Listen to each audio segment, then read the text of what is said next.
politics involved to see where it all goes. So the OP says the following: says the narrative collapse. TP, okay, the powers that be narrative collapse. There are points or markers in human history that are the precursor for radical shifts in both social structures. We are all currently engaged in a period such as that, which we will be marked on history's calendar as a time of world changing and collectively species. Part of that, a major precursor to this shift currently gaining momentum is the continual erosion of the power that be narrative, or a collection of successive narratives, most of which they have kept in place and maintained to control and suppress societies along with predetermined pathways. In a number of these predetermined events, including humanity, has been guided to slaughter on grand scales, much like the fire that will only lead to the slaughterhouse for many. You actually could refer to this process basically as being farmed. And the unintended consequences of this now. The powers that be being tenacious in their plan to direct the new plan in their plan for the direction that they want to lead humanity, or should I more correctly call it drive humanity towards a technological utopia in their vision. The messy and problematic human could be supplanted by easily controlled and programmed machines who would fulfill their needs and allow a reduction in the numbers of those problematic and costly humans. The cheapest requires the dumb masses at the time needed to be educated, schooled in ever-increasing levels to understand, create, and program their own replacement. But with education comes knowledge, and with knowledge comes independent thought. Also a seeking of more knowledge and a desire to reach lofty goals upon which the power that be were perched. All right.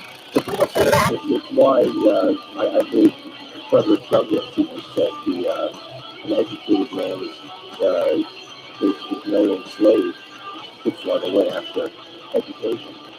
Every day he's rapid question knowledge. Knowledge makes a man an unfit slave, I believe he said. This is really what's going on that we're seeing in slow motion right now. When we talk about the two-sided sword, the double-sided blade that is the internet in the age of information, where ignorance is really a choice, and there's so much out there that if anything just gets sparked in people, curiosity gets sparked, that strength becomes triggered, then things start happening that are uncontrollable, which is why at this point you hear useless puppets like Prince Harry talking about how misinformation is a threat to humanity. What a load of bullshit. It's a threat to somebody. Information.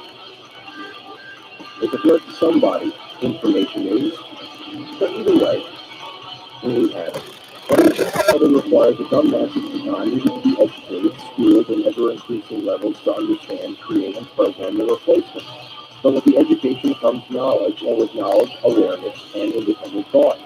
Also, a seeking of more knowledge, desire to reach the lofty goals upon which the powers that be were first. Nobody is allowed to top the mountain except them, so they think. A greater, more fluid form of communication is required to facilitate the ever-increasing demand for international flow of the formation and development of this plan for technological utopia. What do you think the greater form of communication was? The internet.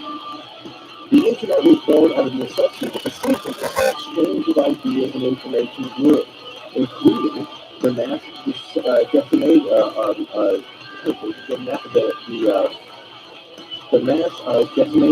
dissemination. But what does this mean? It's spelled for me over here. Dissemination is what they wanted to say. Dissemination of secrets and truths, and long held suppressed by the powers that be. So once again, that double-sided What are they looking to do? What do they have to do it? And what risks do they themselves have to take along the way? A lot of people aren't actually tempted by the karma, the messaging, the vampiric messaging that around tries to entice people to invite the vampires in. A lot of people actually see it. And then, of course, along the way, people are using tools that they were only intended to get lost inside of and controlled by, and they start seeing things that they consider. Case in point, when we were reading all of those testimonies from the Facebook post, what the hell the not supervisors, but monitors, administrators, anybody that was on Facebook to go on out there and negate any kind of information that was considered misleading outside of just straight up violence or pornography or anything like that. People were getting led by seeing things that may be controversial but made sense. Things like, I don't know, 9/11, anything that floats around as the official story of the 9/11, things happen. Things happen. It's a double-edged sword. Now, maybe they thought they would have a little bit more control along the way, but the quickening began, and with our awakening quickening, so is their grasping for straws. Now, here is a second brief part two collapse of the narrative. Part two. The cat was now well and truly out of the bag with the internet. Humpty Dumpty had a great fall. All the king's horses and all the king's men couldn't put the narrative back together again. The ship no longer could social engineering work on the scale it had in the past, and every narrative by the talking head puppets was being challenged. Fake news became a global catch cry, and those that had easily heard were less and less taken seriously, were found to be fabricated and lied often. With a broken narrative, information that had been suppressed by the powers that be was able to reach access through alternative media. This collapse removed the artificial restraints that barriers that had held society in restricted thoughts and social patterns, and will allow freedom of information to flow, perhaps, for the first time ever to mass global population. It requires only 3% of any general population to trigger social change. If that 3% is able to communicate that information into the global knowledge pool. With the barriers down, everybody knows that freedom and knowledge is waiting for general consumption. It's so close we can smell the truth wafting past our noses. Uncanny that the powers that be made a pathetic attempt to mask that. Now, if you want to know why, in 2020, because the 3%, it's almost like Maharishi formula there, but I think that was like 1%. But you think about 3% and how many people, what kind of forces galvanized, what kind of spiritual forces were galvanized in the last year and a half, knowing how badly the powers that were acted in the prior 4 years, seeing how the intelligence group, supposed federal law enforcement, were actually stacked against America, stacked against us, and the world, for that matter. That there are people that we always suspected, but we're actually able to see more nakedly than ever. Other ways to really enrich their families, to enrich all of their fellow traveling organizations and their own personal pet projects. And we're also engaging in some really awful vampiric behavior on other levels. So, in seeing this, and thinking about that, it really is no wonder why, out of the many facets to the lockdown in 2020, and making sure that all candidates are kept off the campaign field, the campaign trail for the 2020 election. Even despite that, it was way more than 3% that was able to get their message out into the world. Every time there was a killer of votes, every time there was a dozens of miles long parade of cars and trucks in the desert in Arizona and in Pennsylvania and Michigan and all these places sold out, teeming with people. The Trump was there or not, they just wanted to be around people. And they were feeling that. And the message was getting on out there. It was getting out there, and the only means that we knew was not going to be controlled was the internet. And it got so big that it had to be covered by the internet. Then, of course, they would demean it. They would from angles that made it look like there was less people there than had originally expected, and they never wanted you to think anything of the fact that there was absolutely no signs of life on the other side. The only signs of life on the other side was some hologram in the basement that made an appearance on Brian Stelter's show every once in a while. That repeatedly made racial gaps wherever he showed up, wherever shows he was on, weird, creepy comments about children rubbing his leg hair whenever he showed up to a public pool. I mean, they wanted that all to go away. They wanted you only to just concentrate on the big ass holes, showing the worst predictions mankind could ever produce. So it's just like deeper than them in that respect again there too.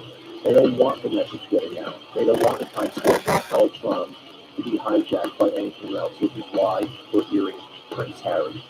Which is why we're hearing Prince William.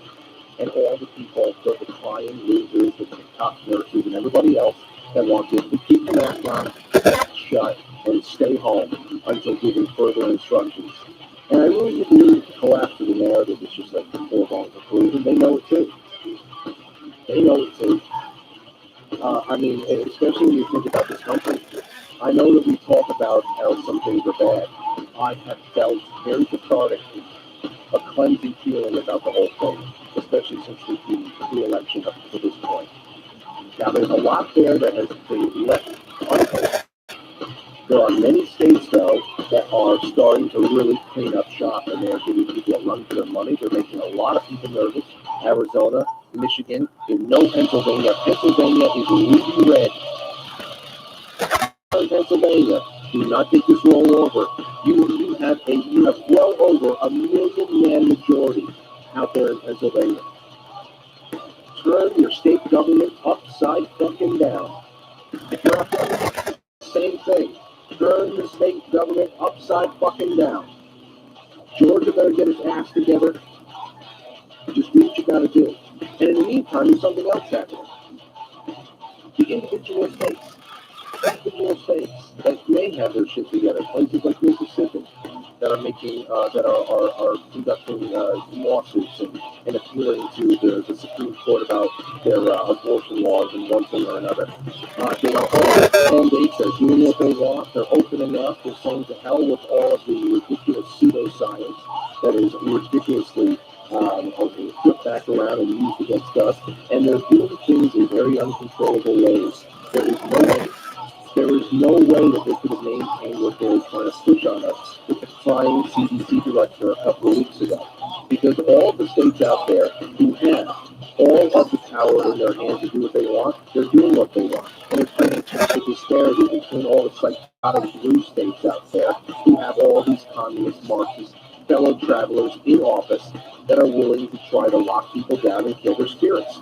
If they keep doing that while people go and lives in their respective states, then there's going to be even more of a disparity between the health of not only people in the red states compared to the blue, but also the health of their economies and the health of everything else that has been up. That's really what's going on here. They're being destroyed because people are not going along with it. Now we need a lot more, and of course it didn't take a bloody revolution to do it. It's spirit. Its spirit is what's doing this. And of course, every time that we get together for shows like this or any of the shows that you watch, that is another thing that is helping out. We are not out of the woods. We are even at night, at midnight, on a moonless night, in fact. But as long as we've got some torches, and as long as we can light the way, as long as we can see 3 feet ahead of us, we can just take it 3 feet at a time. And what I do know is that this is just out of control. Out of control how there's so little left of the narrative. Don Lemon is vacating his spot on prime time. Just doing other things. Nobody's watching you guys. Nobody's watching any of you guys. Nothing. Nobody's watching us. Nothing. We can't stop the ratios. Nobody cares. The president, the inaugurated Joe Biden. was on was streaming today addressing something. I didn't watch, but I did see the metrics on Twitter. Less than 2,000 people. I made the joke. I made the joke on with methods earlier on this afternoon. I can go home tonight and stream mobile from the bathroom, take a shit, and let you all watch me take a shit, and I can have more viewers and whatever the hell you say, because I don't even care. They ain't going to learn anything new. I'm not watching any more press conferences unless somebody says something funny happened. I'm not watching it. It's not interesting. That's on a whole. That's a glimpse into a timeline I'm not a part of. I don't think that anybody really feels a part of it all. So now the Saker, as far as where does this all come from, I do believe that they are. But this is interesting here as well. The Saker blog really did an amazing comparison between the United States, Russia, and China. All their military recruiting videos looked into a blog about how woke insanity is just everywhere and why it's so hard to push back. But what is really the cure for the whole thing? But and without going through all of the videos, because we don't have time, we all watch the United States recruitment cartoon together. The Chinese one was really interesting. The Chinese one, they had a really surprising level of emotion there, talking about family, holding up family to the legacy, the family, the wife and the children and all that stuff, the sacrifice of soldiers. And it's, and I would have to say, it's easy to see that the Chinese, that they are buyers. And it's the American pigeons over here who are chopping up their own country and selling it for scrap. And although China wouldn't be what it is today without those traders here in America over the last couple of decades, it doesn't mean that they are, they are very careful and preserving. That doesn't say, not to say that they don't have a vicious government, but the culture does. Russia's military recruitment video. Here's a little bit of it. So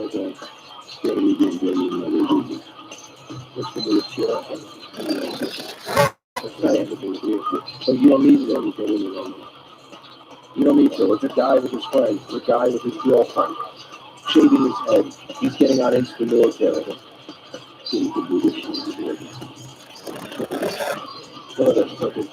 Jacked as hell.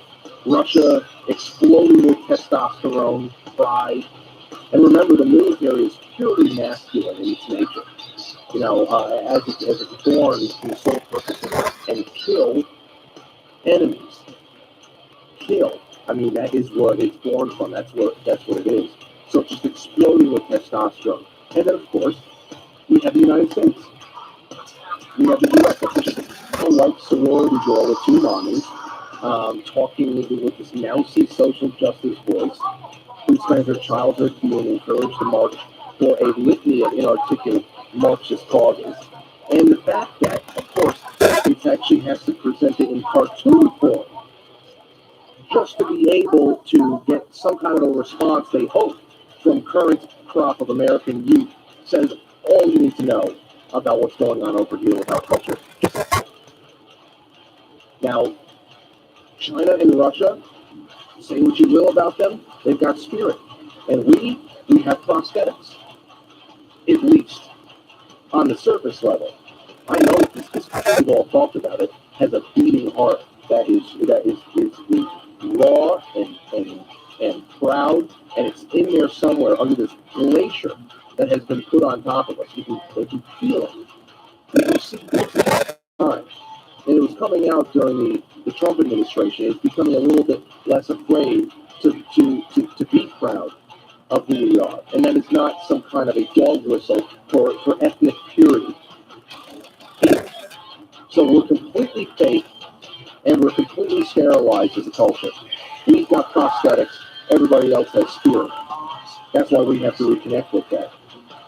And I want to read this just a little bit. It talks about why there's no pushback, and then gets into, once again, quoting Alexander Solzhenitsyn, which is always a wonderful ride. when you talk about Solzhenitsyn. We've done a couple of episodes on him. So listen to this, and let's get on into it. Saker goes on. Truth be told, I'm not exactly heartbroken about the condition of the U.S. Armed Forces as such. But when I think of the many decent and honorable U.S. officers I have a chance to meet, I feel sorry for them as I can. I imagine their sadness and disgust. Finally, I have to admit to my great sadness that this does not affect only the USA. Pretty much the same form of collective insanity has clearly taken over the EU, with few countries still trying to resist. Wokeism has become a global phenomenon. Yes, the West went from the genius of Baroque to the insipid vulgarity. And so here is my question: why is there so little pushback? Now, going forward from this, just keep in mind that the one good thing that we have going for us is that this has been for a very long time with subtlety. But because it was subtle and because everybody thought that there was no such thing as a slippery slope, they thought that slippery slope was just a logical fallacy. And meanwhile, now we're here at the bottom of the slope, getting covered in shit down on top of us. I think that it goes hand in hand with the whole idea of the narrative collapsing in very public and embarrassing ways for the powers that be. Because we may be in a tough spot toward the end game of this plot, but it's not without people noticing. And that, I think, is the greatest part about it all. So let's keep going a little bit more. Yes, there is racism that would keep people from pushing back. I get it. But the more people this accusation is applied to, the more meaningless it becomes. The same goes for that old anti-Semitism canard. And besides, nobody can live an honorable life without the target of a false and ugly accusation. All we can do is, number one, ignore it. Number two, flush out our mental toilet. And number three, resume the struggle. I also understand that woke them must for new hires. You've got to love that corporate America. But what about all of those of us who already have a career and won't be fired just because we push back against an ideology which not only is based on absolutely nothing, it has zero empirical evidence to its key tenets, but which destroys competence, the famous U.S. meritocracy, and replaces it with what I can only call an extremely intolerant pseudo-diversity, which is every bit as intolerant as the major ideology in the 20th century. Why are we silent? Most of us know about the hidden scandal of the apparently never-ending lowering of competency criteria in many professions. Ask a firefighter.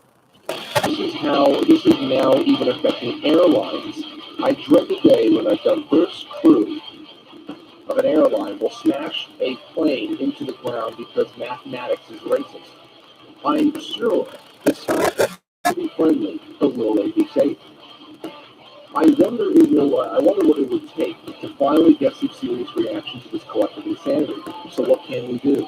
I submit that Alexander Solzhenitsyn's advice to the Russian people could also be taken as a model by those in the West who don't want their countries to be turned into some wannabe Wakanda. And here is what Solzhenitsyn said. When violence bursts onto the its face is flush with self-assurance. It displays on its banner and proclaims, I am violence, make way, step aside, I will crush you. But violence ages swiftly. A few years pass and it no longer itself. To prop itself up, to appear decent, it will without fail call forth its ally, which is lies. For violence has nothing to cover itself but lies, and lies can only persist through violence. Not every day and not on every shoulder that violence brings down its heavy hand. It demands of us only the submission to lies, a daily participation in deceit. And this suffices as our fealty, and therefore neglected by us the simplest, the most accessible key to our liberation, a personal non-participation in lies. Even if all is covered by lies, even if all is under their rule, let us resist in the smallest way. We will hold nothing through me. And this is the way to break out of the imaginary encirclement of our inertness. The easiest way for us and the most devastating for the lies. announce lies, lies simply cease to exist. Like parasites, they can only survive when attached to a person. We are not called upon to step out into the square and shout out the truth, to say out loud what we think. This is smart. We are not ready. But let us at least refuse to say what we do not think. Our way must be never knowingly support lies. Having understood where the line many see this line differently. Step back from that dangerous edge. Let us not glue back the flaking scales of the ideology, not gather back its crumbling bones or keep in frozen garb, and we will be amazed at how swiftly and helplessly the lies will fall away, and that which is destined to be naked will be exposed as such to the world. Now, I would say Texas, Florida, and other states are showing that because they simply said, no, it's over. It's over. And now the rest of the country is scrambling to get back, to show some kind of normalcy, so that they can refloat this taking on water. Because if they continue to sink with these horrible ideas, and everybody else just simply says no more, and they start flourishing and continue to flourish, then of course, there you have it. We have redirected them by pulling them off in store. These are insidious, insane people. They have no qualms with taking lives and with sabotaging a free society. But still, if we're going to fight this, what is the way that we do it? Because I've had conversations with veterans who are very distraught, and they were talking about how they see dangers that most people can't see, and they still have to uphold their oath and get ready to physically go to war here in the country. I say, dude, you don't have to do that. That is not the war that we're doing now. I mean, obviously, that's not the war that we're fighting. If you are provoked, then you defend yourself. If there is something to step on it, if action must be taken, then you know when that time is. But for now, what we're doing right now is the biggest thing. It's the most important thing. It is the most important thing. We are it's a spiritual war, a war of consciousness, 100%. So Sager ends this blog by saying the following. This method of how to survive through oneself is absolutely legal, non-violent, and does not require any organization or money. Most importantly, this method does not require any unifying ideology. In other words, this method is a moral against any totalitarian ideology. Best of all, it requires no money or power, and it is immediately liberating to anybody using it. It is even compatible with the modern idea of be the change you want to see in the world. It's much scarier. As with any totalitarian ideology, wokeism can also trigger a strong blowback reaction, and there's a very real risk of such a pushback reaction that it could result in the birth of a new form of fascism, which could be even worse than wokeism. And this is why I think that doing nothing and hoping that this will all somehow magically go away is dangerously delusional. Totalitarian ideologies must be confronted openly and frontally. Nothing else will do, and everything else can but surrender the Satan. So, what is our role? When we come on back, we're going to end this one in a nice, light-hearted way. And I can't wait to spend that time with you. Don't go anywhere. Okay. You will tell the God. You're very good. Very. Hey, girl. So, Super Credit Union. At Super Credit Union, it pays to be gay. Come inside. Make a deposit. Because at Super you can pay for things and get some friends. What are you waiting for? We're in the essentials.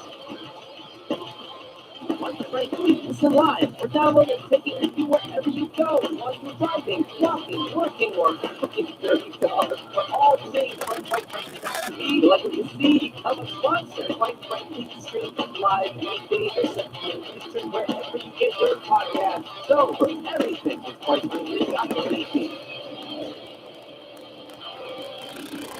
So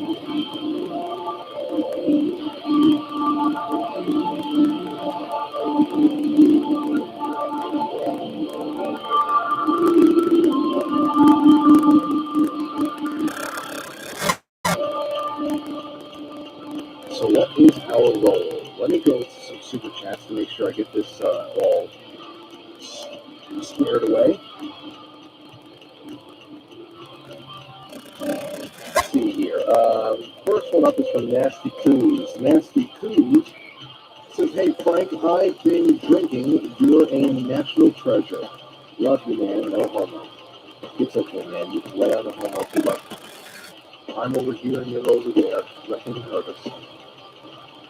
Thank you so much, Nasty." Montana Mike says, "On the Second Amendment front, Montana just recently passed a new state law that be enforced in our state and makes it illegal for any Montana peace officer from assisting federal authorities with such laws." That is wonderful. That is a law that has been duplicated and adopted by several states already. That's what I'm talking about. This is what I'm talking.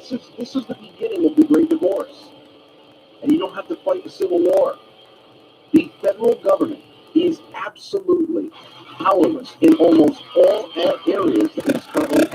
If the states can do something right now, where they can get together with the majorities that they know that they have, because we know how big our strength is after last year.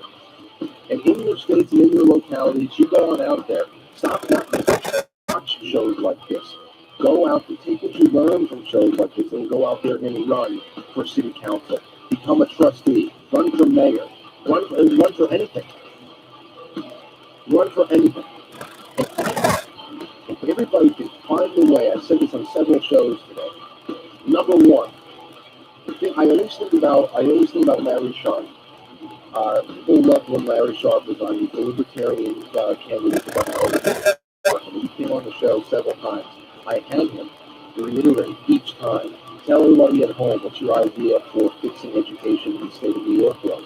And the first thing he did, and I would never be able to recap this. It was cutting high school down by 2 years was definitely one of them. And turning the last 2 years into an opportunity to start learning a trade, or taking 2 years out of a prep to go to college, whatever the hell it was. It was really awesome, because what he started to do is he established a plan where the first thing that he could do as a governor in New York is completely get rid of all money dependence, to get off of that federal methadone drip, and to within the state funds alone be able to make the education that we probably think so much more in line with the students being able to fund their education along the way, getting rid of standardized testing, all this stuff. But the reason why I bring this up is because makers that are given some kind of agency in states like Montana or something like that.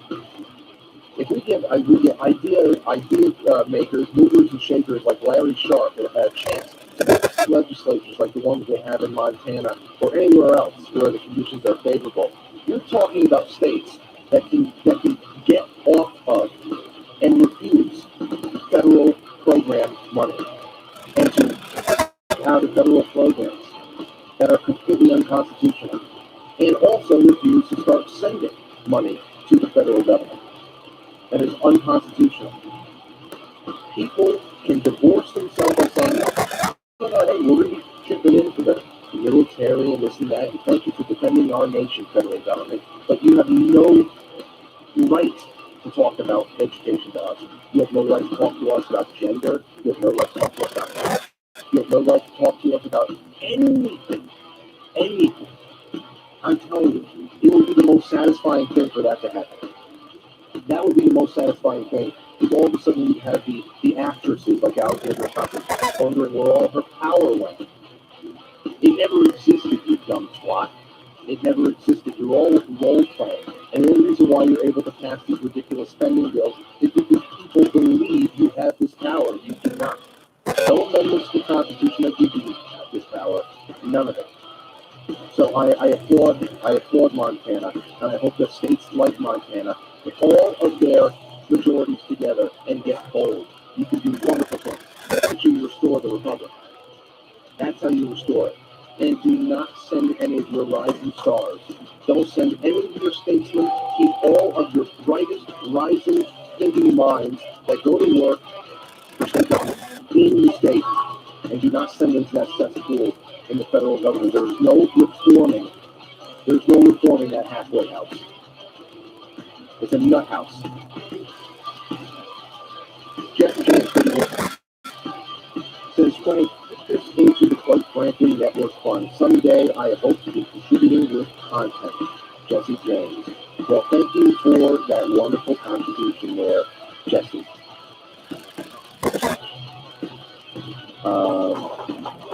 Let's see, Newman Vitae. I didn't see this last time. Newman says, subscribed to you years ago, but forgot about it. Started watching you recently. Off the good work. Keep talking from the heart, brother. You deserve to be bigger. You deserve to be bigger, but honestly, I like you being smaller. LOL. Howdy from Iowa. You weren't even around. How dare you say like I would like you being smaller? How dare you? I'm probably 5 times bigger than the last time you saw me, and you still kept the show nice and intimate. The show's not going to change. Joking around. Thank you so much, Dylan. How dare you? Okay, Magic Toad. I didn't see this. Magic Toad said one of the next Saturday night Dirty Boys episode. Probably in June. Straight up, just the Dirty Boys, probably in June. I'm thinking maybe then.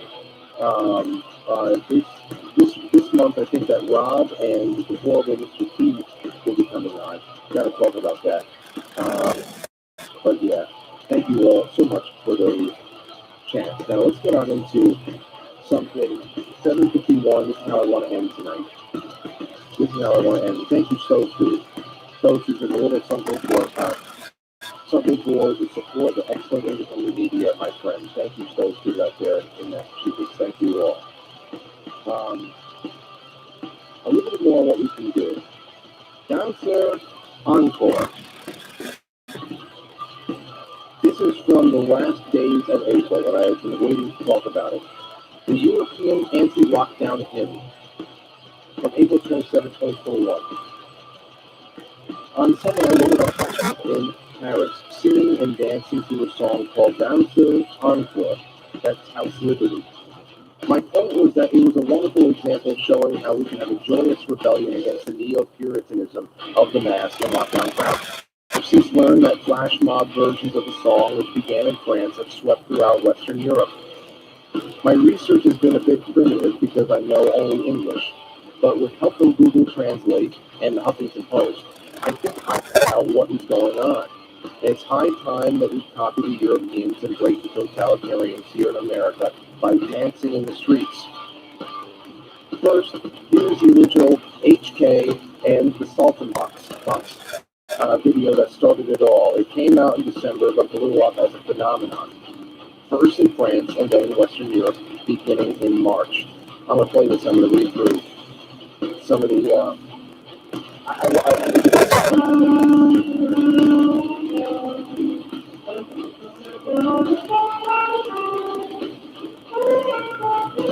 So he says, to appreciate why this song is resonating with Europeans, you need to understand the lyrics.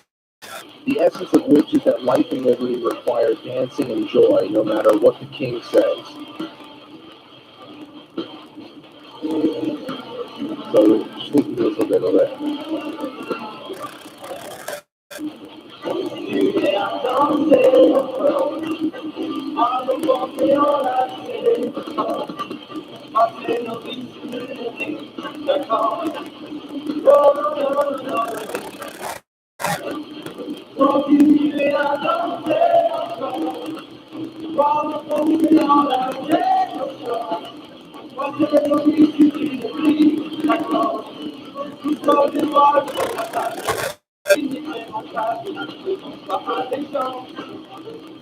So you want to listen to some of these lyrics. I'm going to read the lyrics to you. And of course, the translation of the song, I'm not my French is not good. Danser encore means to keep on dancing. And here you go is some of the verses. The chorus is, we want to keep on dancing, see our thoughts and activities, to spend our lives on a chord grid. Oh, no, no, no. We want to keep on dancing, see our thoughts embrace our bodies, and to spend our lives on a chord grid. So, we are birds of passage, never docile nor really wise. We do not pledge allegiance at dawn in all circumstances. We come to break the silence. And when in the evening our teacher has spoken, come to announce the sentence, we show irreverence, but always with elegance. Drive, subway, work, purchase, self-attestation, that we sign nonsense on prescription, and to the one who thinks, and woe to the one who dances. Every measure of authority, every whiff of security, sees our confidence vanish. They show us so much insistence to confine our conscience. Let us not be impressed by all these unreasonable people, sellers of fear in abundance, harrowing to the point of indecency. Let us keep them at bay for our mental health, our social and environmental well-being, our smiles, our intelligence. Let us not be the instruments of their insanity. It's beautiful. It really is. And then, of course, to see all of these wonderful compilations of people all over the world doing it. This is translate. I learned that the video explains how in the beginning of March, flash mobs across France began gathering to celebrate a new hymn against lockdown. The lead singer of HKN, Sandbox, talks about how exciting it was when the song exploded. Words that apply to America, too. He said, our decision makers were sorely mistaken to have underestimated that to have focused on something obviously essential to physical health, but to have neglected so much mental health, psychological health, that connection, the importance of the connection between people. You have to come to the gatherings to see people, how happy they are. Even those eyes, these moments of brotherhood, it's extraordinary, really. I think they couldn't go wrong in responding with repression. They have this all wrong. Now, and I love it too, because, some of these people have a mask done. And you know what? In a truly liberal society, you allow people the choice to wear it. If you don't know everybody's medical history, there are people who wore masks that went out prior to 2020, and you just assume they something and whatever. It's no mind, because people make choices. But still, even those with the masks on, to see them dancing, to see them out, to be around people after the abuse. And once again, like we're talking about all throughout this evening, the ability to dance, that's everything. That is everything right there. He says, what this means is that half of America has embraced and completely accepted totalitarianism to stay safe. Another half is often trapped with those paranoid dictators. We need to break free, and joy is the way to do it. So, I guess I want to just leave you with that here tonight. Onward we dance, and as C.S. Lewis was even talking about living in the atomic age, sure, we can all be blinked out of existence at any moment by a virus, by a nuclear weapon, some extinction level event.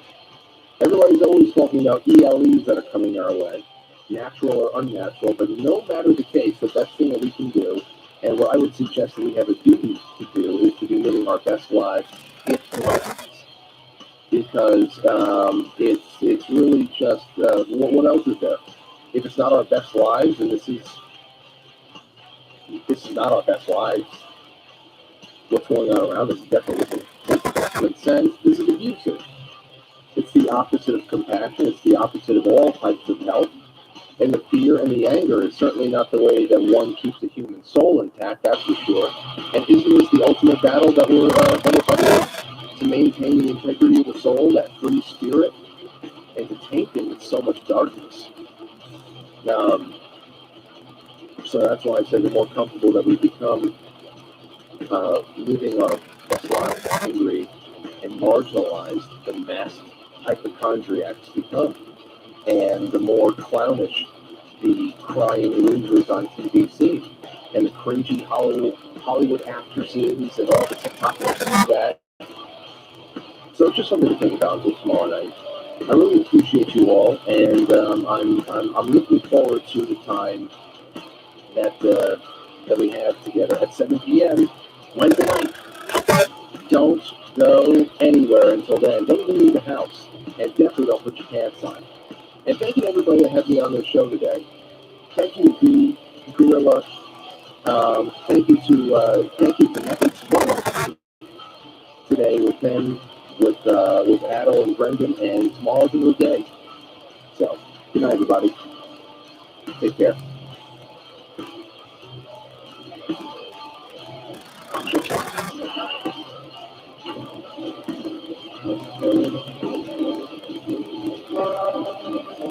Quite frankly, we stream the four live studio audience, and now our super chatters, starting with Stosted, Montana Mike, D. Jesse James, Lumen Vitae, Magic Toad, Lumen Vitae, and Americana Patriana.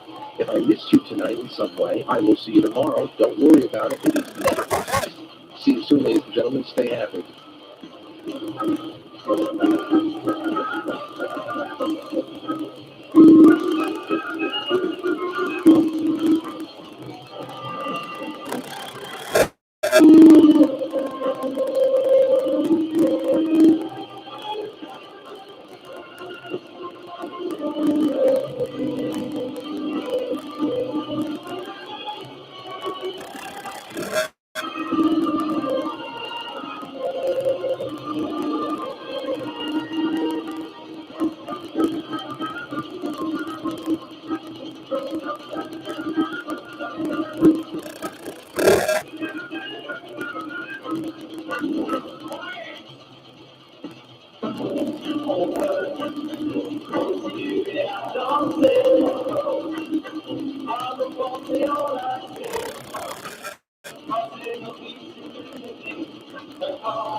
Will you shut up?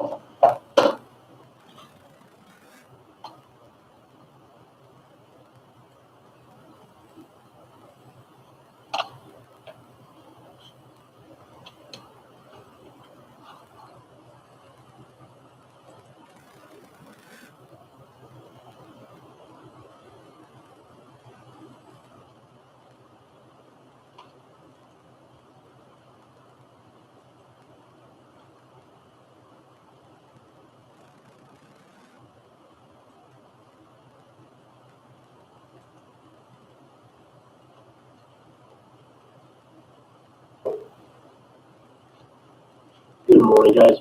This will be just for Big Shoot Friday to viewers only, and for obvious reasons. Also, those of you who live in the Worcester area, you need your car, truck, mini Cooper for truck, head to Greasy's Garage. As for Pete, he can fix whatever you got. Carries Bears Parts. And for those of you who would like to learn more about Bears Parts, call them at 615-854-3057 to get 10% off. They'll explain everything about the hair products, car products, between 4 and 5.5 miles better, which is like Bernie Hosnet and everyone else I know. Yes, the content and hair stop, which is what most people do. Fantastic product. It's so helpful. Very beautiful. So seeing the number of CCP states has been China won unprecedented biological war against the U.S. in 2020, but the U.S. got this place. No, actually, it wasn't just because it was our deep state that working together. And from what I understand, from what I've seen, I would say a number of other countries will also many other people around here. Also, I will say too, speaking of some, for years we saw these sci-fi movies where they were making ways and stuff, after chaos. And they were like, oh, that's just sci-fi shit, that's not reality, that would never happen. Actually, this is actually, they figured out how to put the, nanobots, whatever, into us, so they inject it into them, and then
Have the corrupt politicians fake news defendants spin the story if they lose it.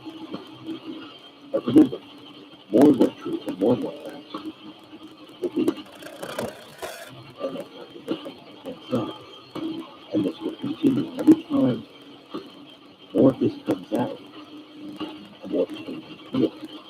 Because it gets harder and harder to explain why all of this happens. I do believe this is part of the big plan. I do believe it had to be this way because the people had to see the truth. This couldn't tell them, this couldn't explain it. They needed to see it firsthand. They needed to experience it so this never happens again. And we think, well, we know that they were going to go and get back. And what better way than have the truth and the facts continually and put him on them until the right moment and understand what's going on, and then they can move to the next phase. And the next phase would be the unseen environment. Because now, once the people learn that we've been lied to about that it was a hoax, it was driven by statistical manipulation and fear, once the people learn that the elections were complete and utter fraud, that they should have been it would be a lot easier to accept treason, sedition, crimes against humanity, especially when you bring crimes against humanity. Everything just starts to fit together. And we're starting to see that. And we can see that their day is approaching very quickly. And every day gets worse and worse for them. We'll be discussing a lot about what's happening fraud and Trump's new statement. But first, we have a non-patriot 17 that put this out there.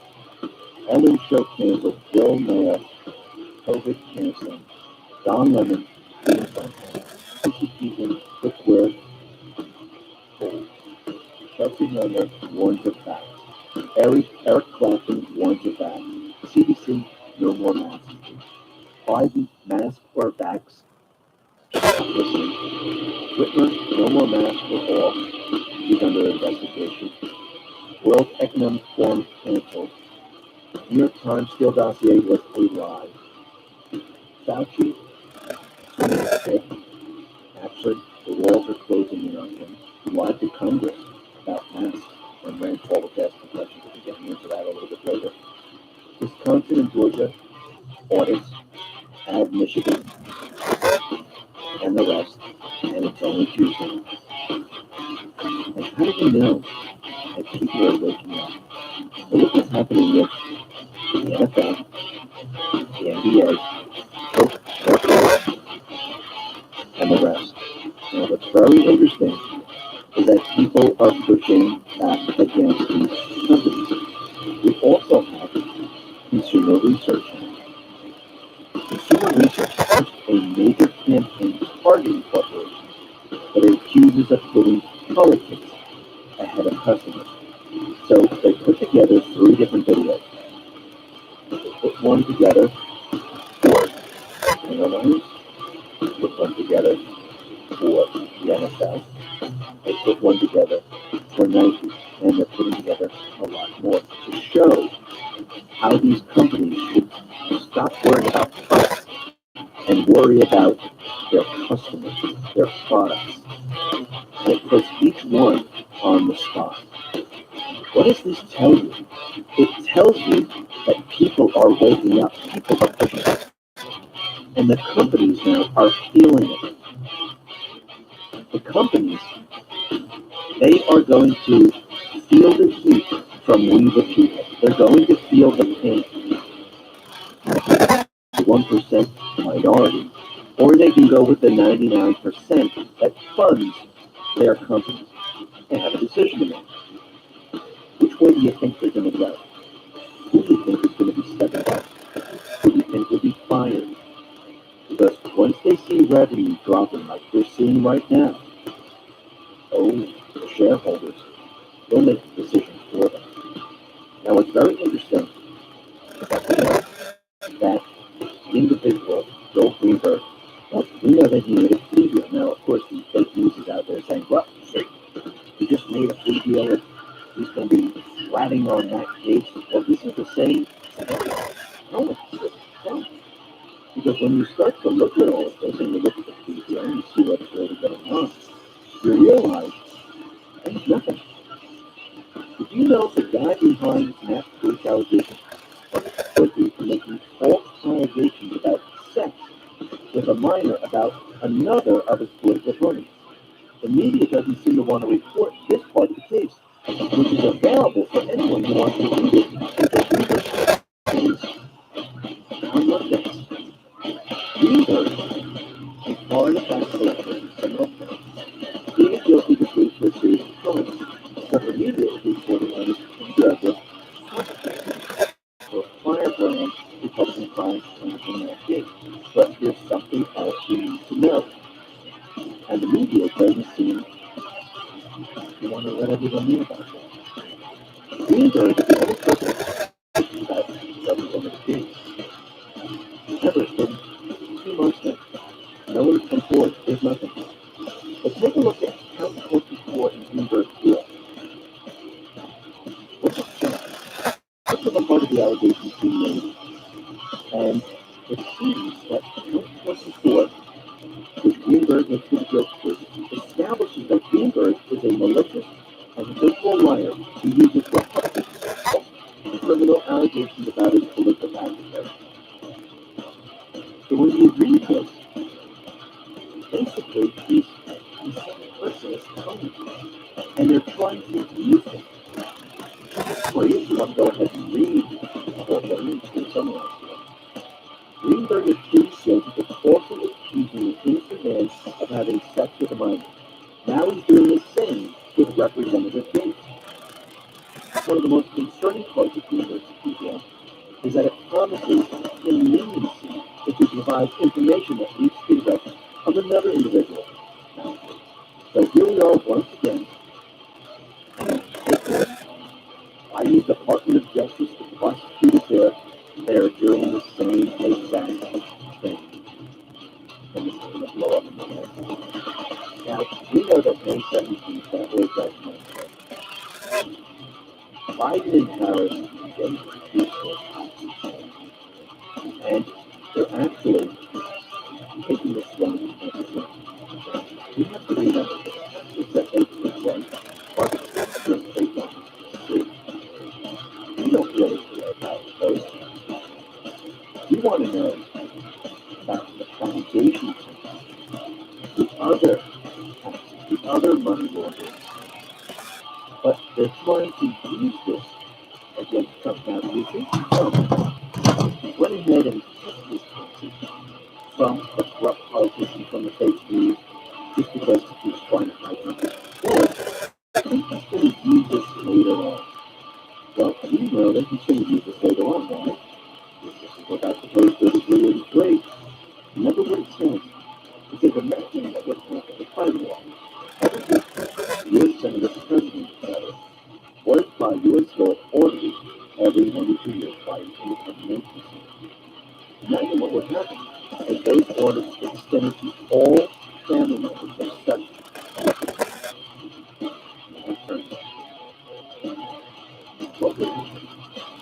what would happen instead of looking at this tax return that they prepared for the public? What happens if we start that and then started to look at everything else? Remember, if you're going to commit a crime, you're not going to do it within your own capacity. You're going to do it through a corporation, your relative, or someone else. That's where you need to be looking. That's where the investigation goes. If they're giving you something like a tax return, it's meaningless. You want to go other places. And these are the businesses. This is what it's something. We believe it's fun. Set this trap from the very, very beginning. It was on purpose. And in the end, we're going to see how this all plays out. Now, it's very interesting to see that Twitter has suspended the account of Zero again. Now, you know that Twitter, YouTube, Facebook, Instagram, you name it, they've been suspending a lot of accounts. I think this is going to get a lot worse. Especially further the election comes with the narrative of COVID or abortion or anything like that. If you have a strike or you got suspended and your account is taken down. I do believe all the information comes out. You can start to spread this around if you go on Twitter, YouTube, Facebook. They're going to start to censor the rest of the people. And I do believe they're going to be going after certain platforms. Remember, a lot of people agree with the platforms, and there's a lot of people who saw them how they took Parler down. Parler backed up by some of the people who I do believe they're going to try to do whatever the fuck they can to the information getting out. And that's why I think we had that post about communications why I was a resident that I think that kind of remember the last time they suspended I posted an article suggesting COVID-19 may have leaked out of the movement lab experiment. And that's very interesting because all the evidence now is pointing to Fauci gain of function, proving that. And now we have multiple people around the world saying that it just came from these men. And we say this from the very beginning. This Pompeo say this from the very, very beginning. That is the truth. And now the truth is coming out. Remember, sometimes it's just a lie, but the truth is because the propaganda is so shiny, especially the sexual thing, and this is get to the truth. All the men, and it's not going to try to censor it. But people want to know more. You have to listen. Because some certain people can say it. Now we know that the Biden they wanted to confiscate the weapons of leadership. They tried everything in the Constitution to try to get the weapons away from people. And every single time it happened. Now remember, they were opposed to the Supreme Court to see if they can go in, people without a warrant, and search for him. So they warrantless search for him. The Supreme Court unanimously rejected Biden's invitation in a case from Rhode Island that police should be allowed to enter homes without a warrant to see. In many cases, and the U.S. was strong. That's 25.57. And guess what happened? They smacked down the whole site to take down the driver to the bus stand. No, they're not allowed to come into your house without a warrant. Why? The Supreme Court pointed to the Fourth Amendment protection in the Bill of Rights, saying that people could come into your home to search for things. Why do we need to The founding fathers already gave us the laws. They already told us these are our rights. Do we really need the Supreme Court to back this up? No. We the people just say, you can't do this. And if you're not going to follow the Constitution, we don't need you in the position you're in because you're violating the Constitution. But again, all these politicians elected and more laws to back up the Constitution. You don't have to do that. Just follow the Bill of Rights and the Constitution. Period. It says it right there. The Fourth Amendment is very, very clear. Just like with all the amendments. All you have to do is follow it. Period. Now, what's very interesting is that things are getting a lot worse out in the Middle East. And the Biden administration is trying to cover up everything, trying to blame it on Trump.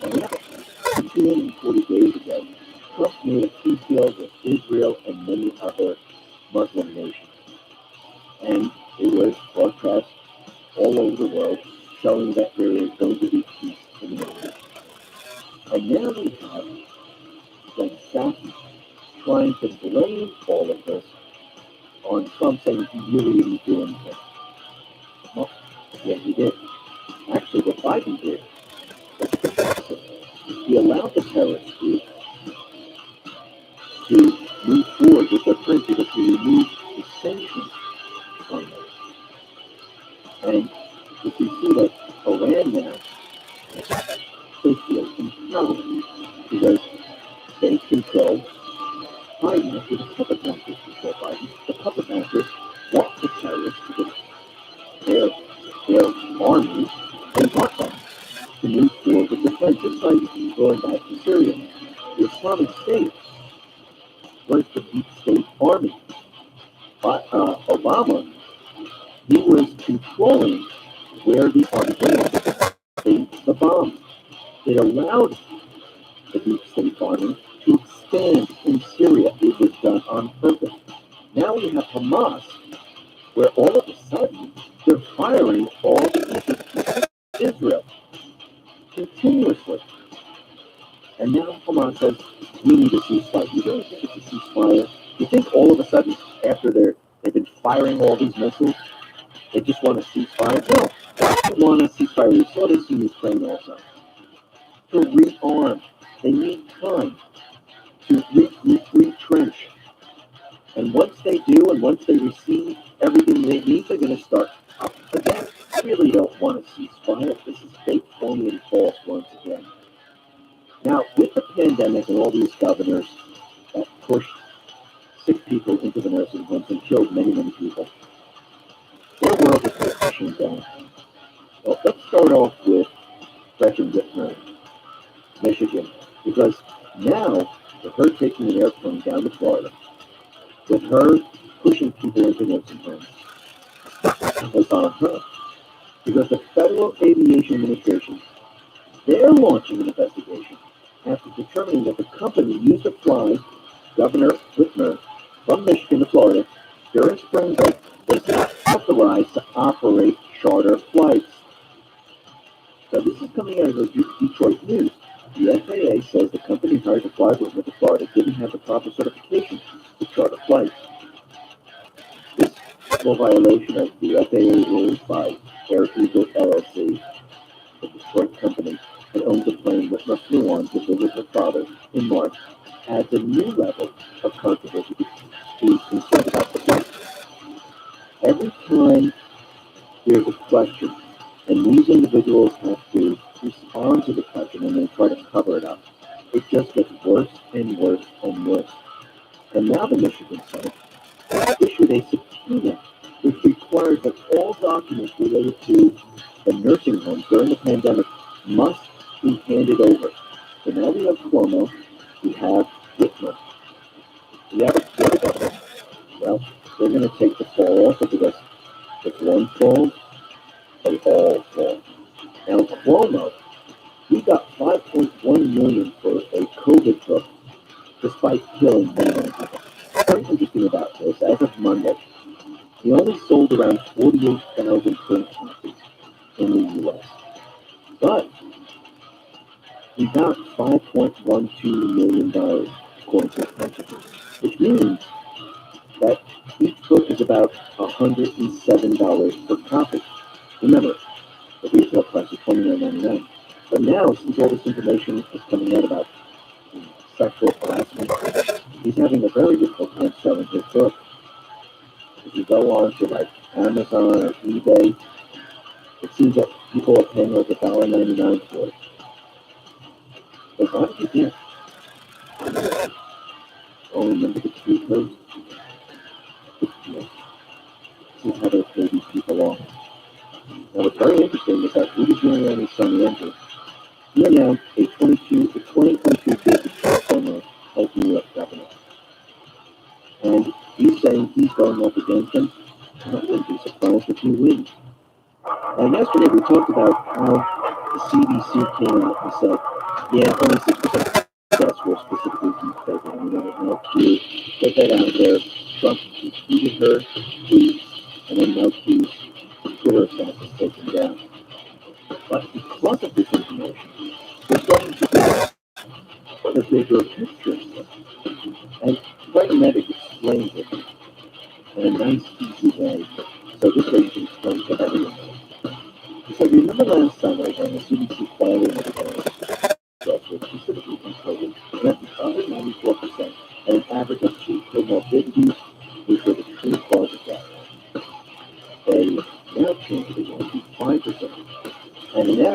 help reduce for the remaining 95%. So let's break this down. The total claim for COVID-19 deaths in the U.S. is currently at 568,000. 5% of 568,000 is 28,000 people who have died from COVID-19 in the United States in 15 months. That breaks down to 63 people per day, or just over one person per state. For reference, almost 3,300 people died per day of accidents, meaning that over the past 15 months, an American citizen has been 52 times more likely to die in an auto accident than of COVID-19. Yet many people don't even wear a seatbelt for their safety when driving. What's the difference? Manufactured fear by the mainstream media.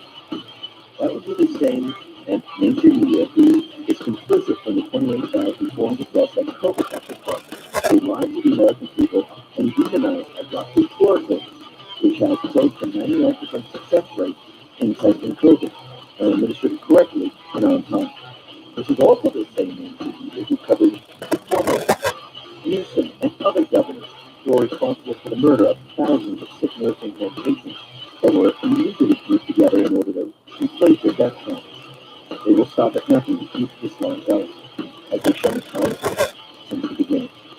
Pandemic and empty hospital beds don't add up. It's that simple. COVID-19 is the greatest hoax ever perpetuated on mankind. They are the enemy of the people.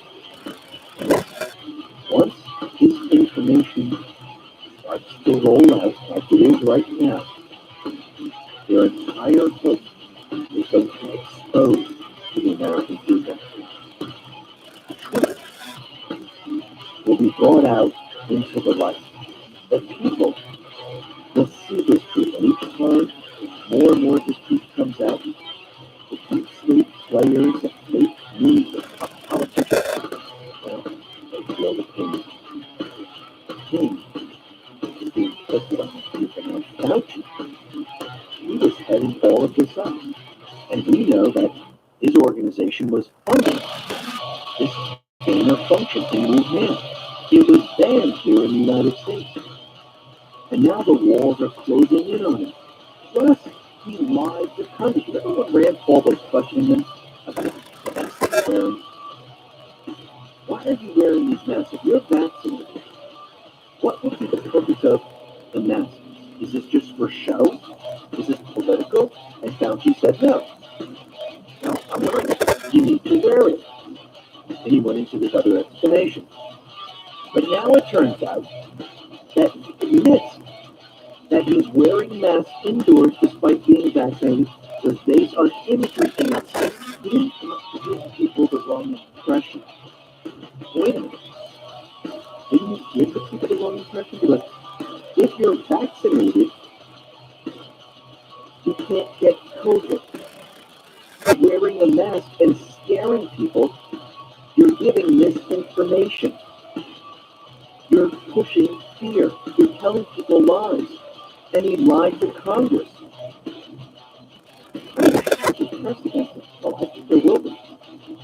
Once they keep taking into Wuhan and gain of function, because all they have to do is follow the documentation and the money. And all of this is done. Putin Trump puts Fauci front and center because he knows what he's doing, because he's an honest guy. No, to take the fall in the end. Remember, he's the one who pushed to do all of these things. That we can't have a vaccine. It will take years to get that. If you get a vaccine, you have to wear a mask, maybe double masks. They're carrying them. Texas, since they got rid of their mask mandate, it's going to be a super spreader. You can get dead people in the streets. The same thing in Tampa and Florida. I've never seen any of this.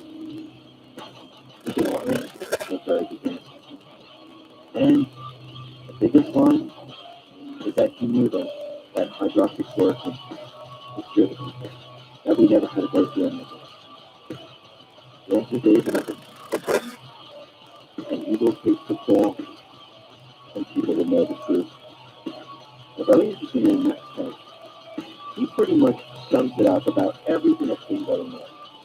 Just think if the aren't offended by everything. Stop catering to the 1% who are. Imagine if the 99% of the people heard that, not the majority of people, and said, I don't know. Well, I think that's coming. You see, it's the corporations right now. They're struggling. That they hit a brick wall. And the brick wall is the people. And they realize, ooh, we took this way too far. The people that have been telling us to do this, that's the minority. The majority is saying, listen, we're not going to buy your product. We're not going to use your items or fly on your planes, do any of this. And now they're feeling the heat.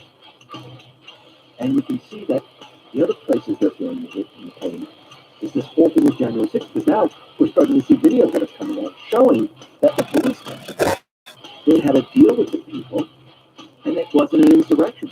And Marjorie Taylor Greene was in front of Congress, and she exposed the hypocrisy of the Democrats for their push to create a commission for January 6th. She counters them by calling for an investigation into BLM Antifa, domestic terrorism, and said we should back the blue. And she posed the following question: who placed the pipeline in Seattle City? Why was Trump's request for 10,000 troops denied? Who denied it? Who killed Ashley Babbitt?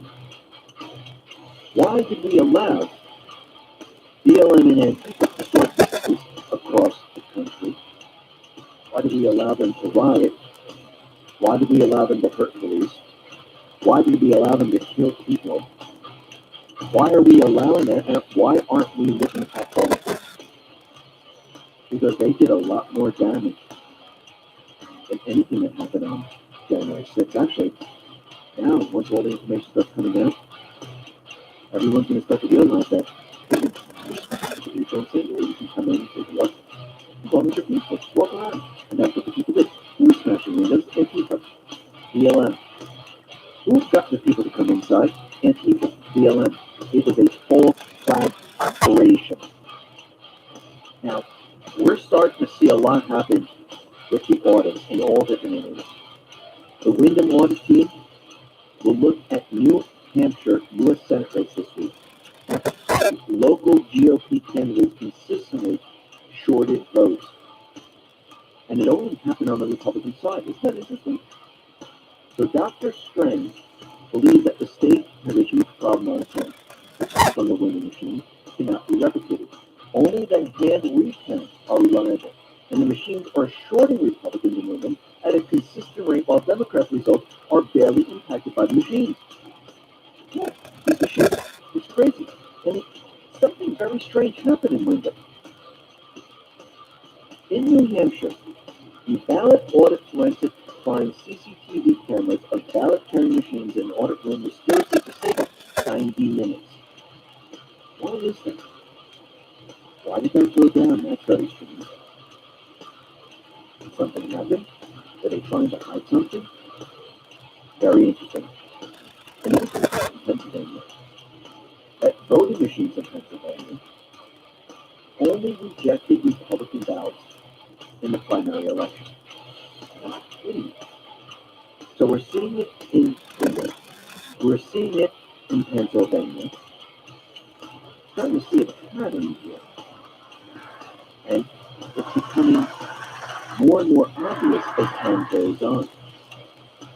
Now, Arizona, they're very, very worried. They're panicking right now. They want this to stop. Remember, when the truth comes out and the actual facts are produced, individuals, they committed a crime. Remember, they manipulated an election.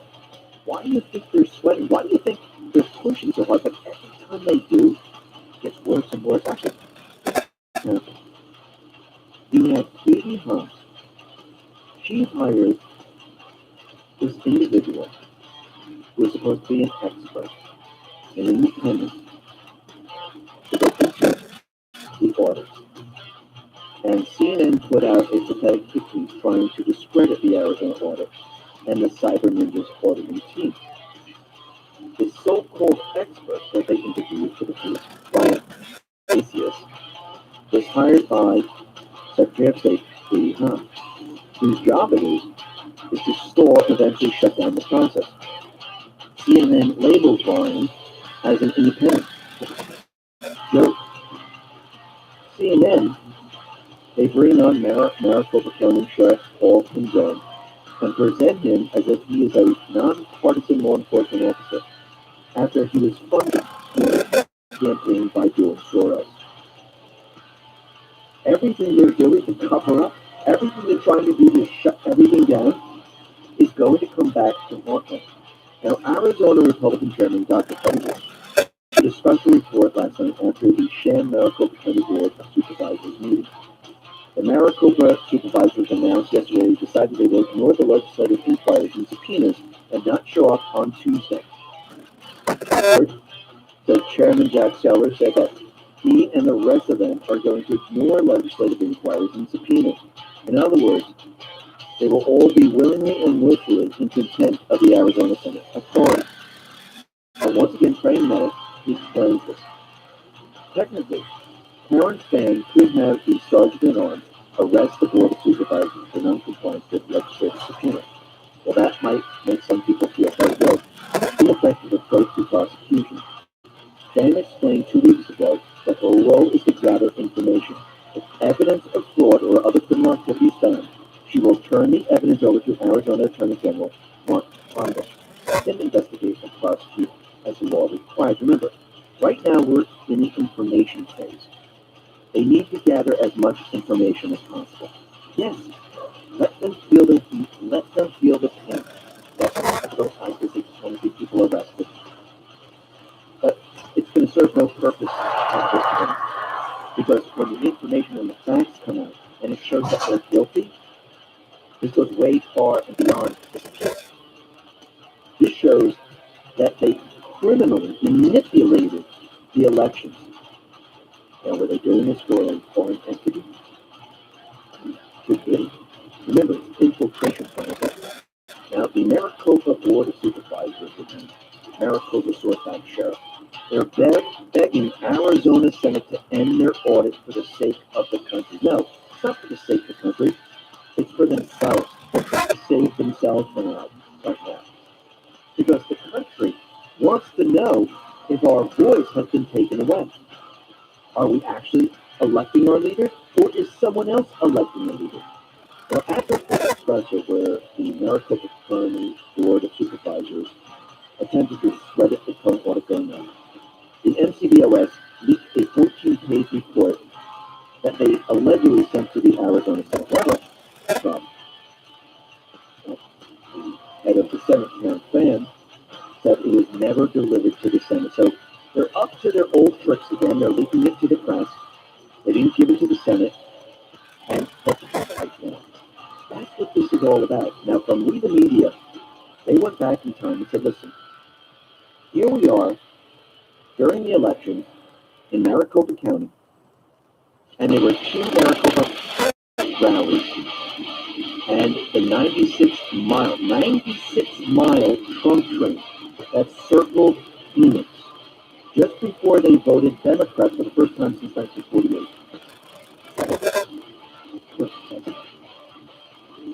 We know that they cheated. They know that they cheated. They're trying to cover it up. The cover-up always gets you. And as the Senate and the auditors as more and more comfortable, the harder it's going to be for them. They're, they're being pushed back against the wall. And it's not just one place now. We're seeing this in multiple areas. We're going to see.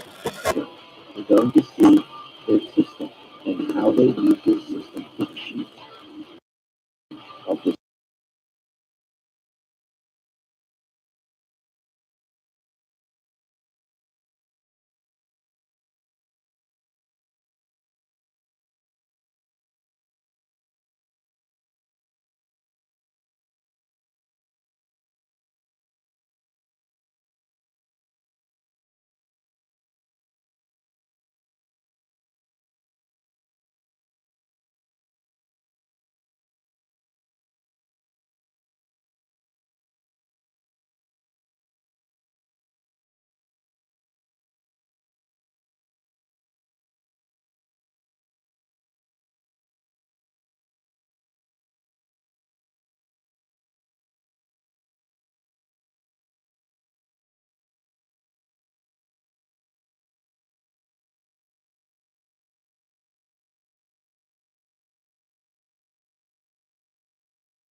concerns.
Your COVID-19.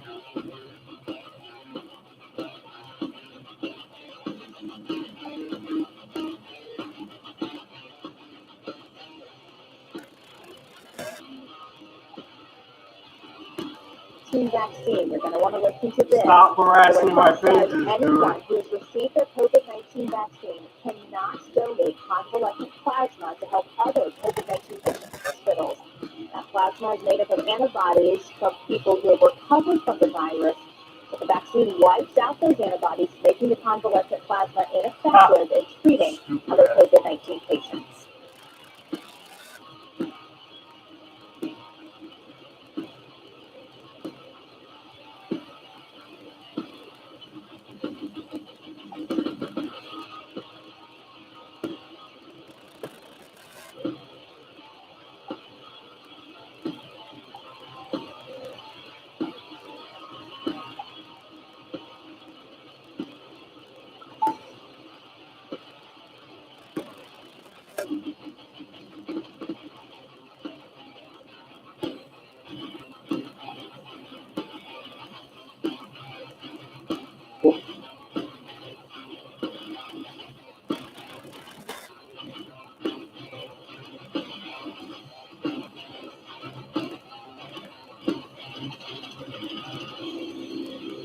So I've been a journalist for about 25 years, and I was educated to lie, to betray, and not to tell the truth to the public.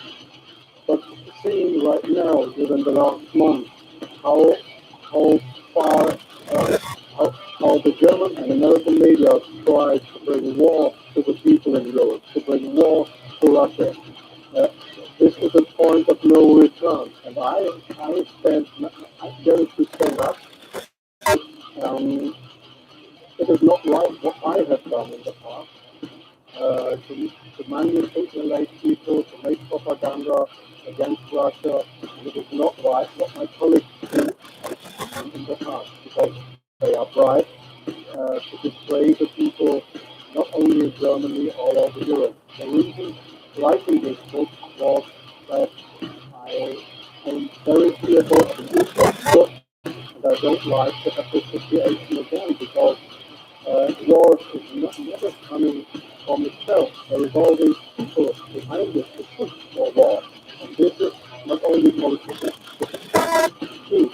And, You gotta speak up. just have written in the book how No, he's attacking people. I didn't ask him to come on my shit. War. I never met you. Now you want to cry? Yeah. You want to start a fight and cry? Yeah.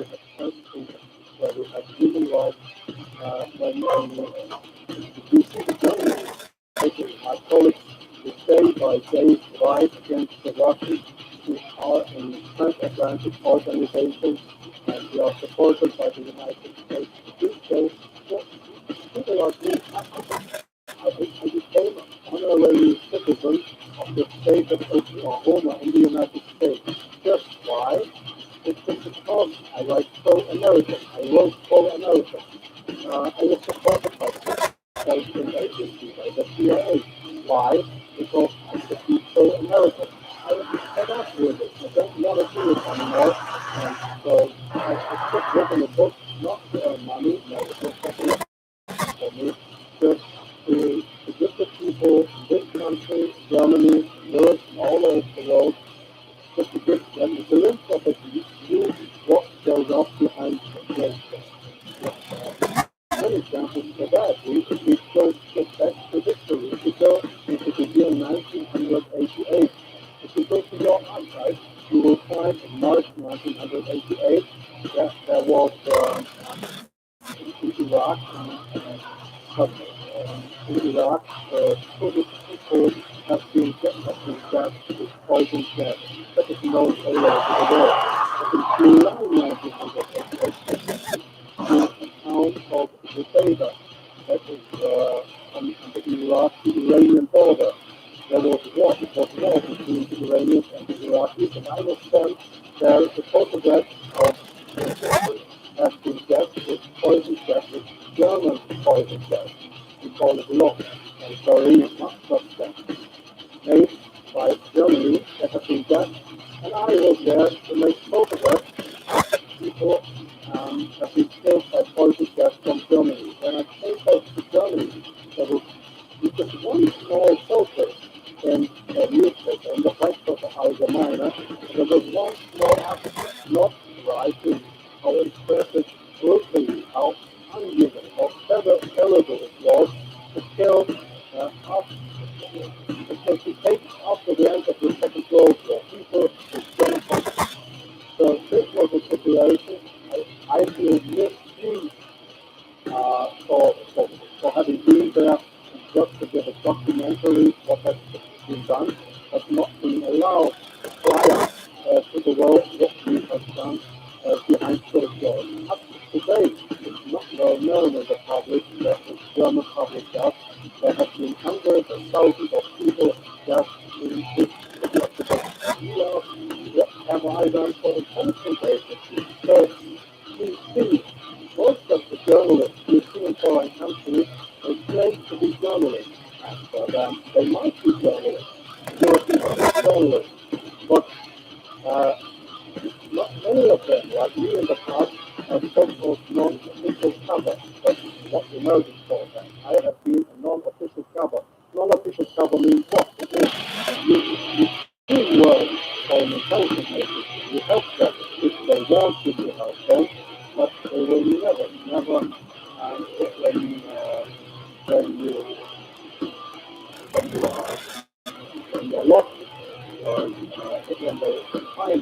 they find out that you're not only there for the spy team, they will never say that this was one of our guys. They will not notice that this was one of the cover. I have helped them in several situations, and I feel safe for them too now. I feel safe that I have worked for very recommended newspaper like the Frankfurter Allgemeine, because I was bribed by billionaires, I was bribed by the Americans, not to report exactly the truth, but just imagine them, while I was driving tried to work out in my brain what would have happened if I would have written a pro-Russian article in the Frankfurter Allgemeine. Well, I don't know what would have happened, but we were all educated pro-European, pro-American, not pro-Russian. So I'm very sorry for that, but this is not what I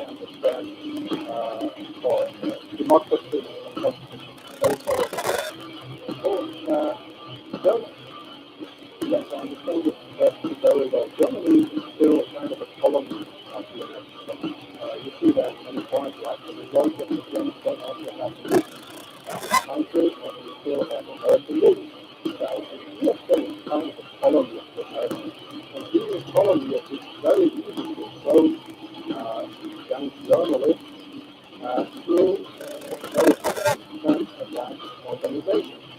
All journalists are really with the number of big German newspapers, magazines, radio stations, TV stations, they are all members of this very big transatlantic organization. And there, in these transatlantic organizations, we are built between full Americans and coming to use technology as a central placement agency, and you're like, so far, no, this is not the case, however. What they do is transatlantic organizations is provide you for the United States. They pay for that, they pay all your expenses and everything. So that's why you get more and more corrupt because good contacts.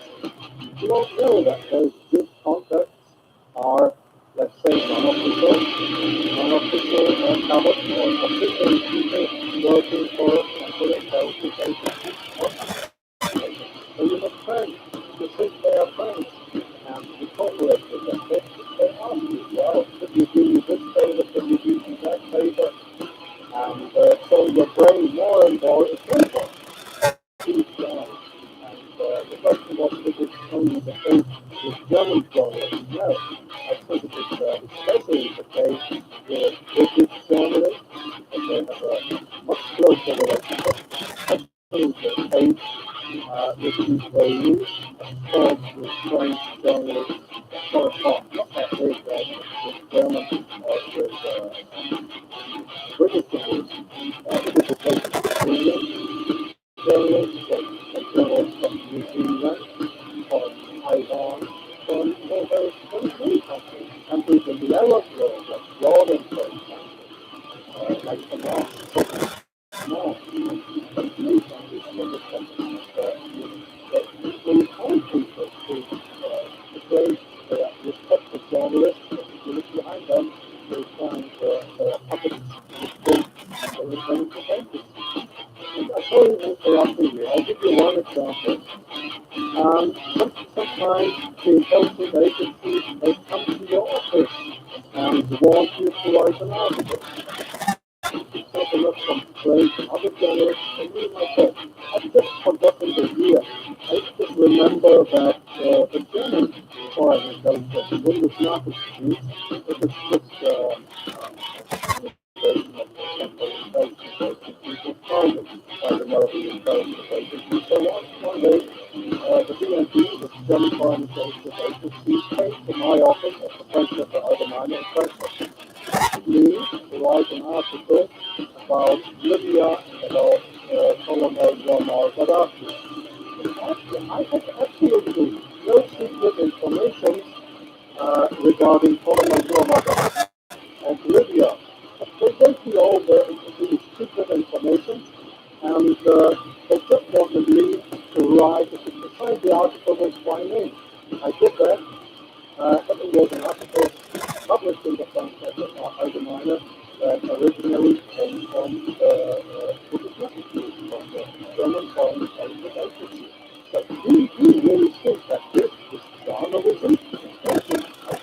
Writing articles? Oh yes, that article, I reprinted it partly in my book. Article was how Libya and Colonel Muammar Gaddafi secretly tried to build a quality gas factory in Raqqa, Jamaica. And I got all of it, so it was a story that was printed worldwide years later. That was the agency that wanted me to write it. But this is not the way journalism. It was a basic agency that codified what is personal content. So, no, I think it is down there. But very good example. We have a rescue unit in Germany with helicopters for traffic and they call themselves yellow angels. There was one guy who didn't want to cooperate. He was a pilot of of the helicopter service of the yellow Germany. This license to the foreign transport service the airport bridge Walter Bridge as a non-essential travel to work for the German force, also agency, not just somebody from yellow agency. So what happened was that he lost his job. And the cost in Germany is that the judge decided that they were right because not because he was kicked off his job because he did cooperate with the foreign police service. So I knew that what happened if I did not cooperate with the first place. So I had 6 times my house was house searched because I was accused by the public prosecutor for the public accused of illegal state, illegal state, 6 times house search. Well, I hope I wouldn't do that ever again. Well, things will come out, things like that. I don't mind something. I have to do it all the time. I have no say, right? So, it's all necessary.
Put it on my face.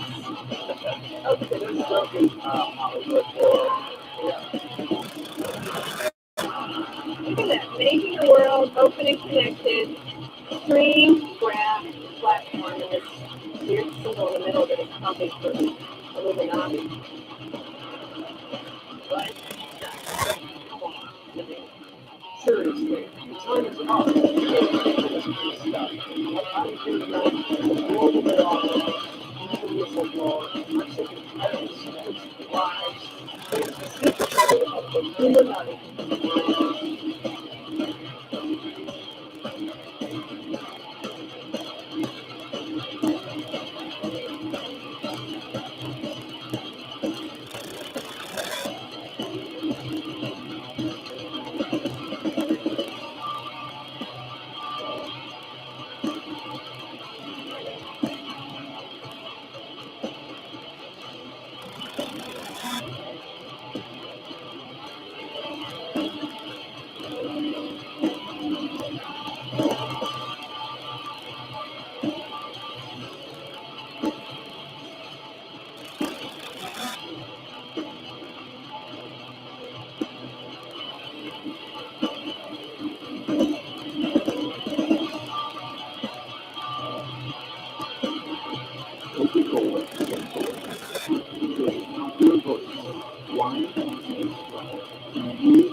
And let me take a minute to address this.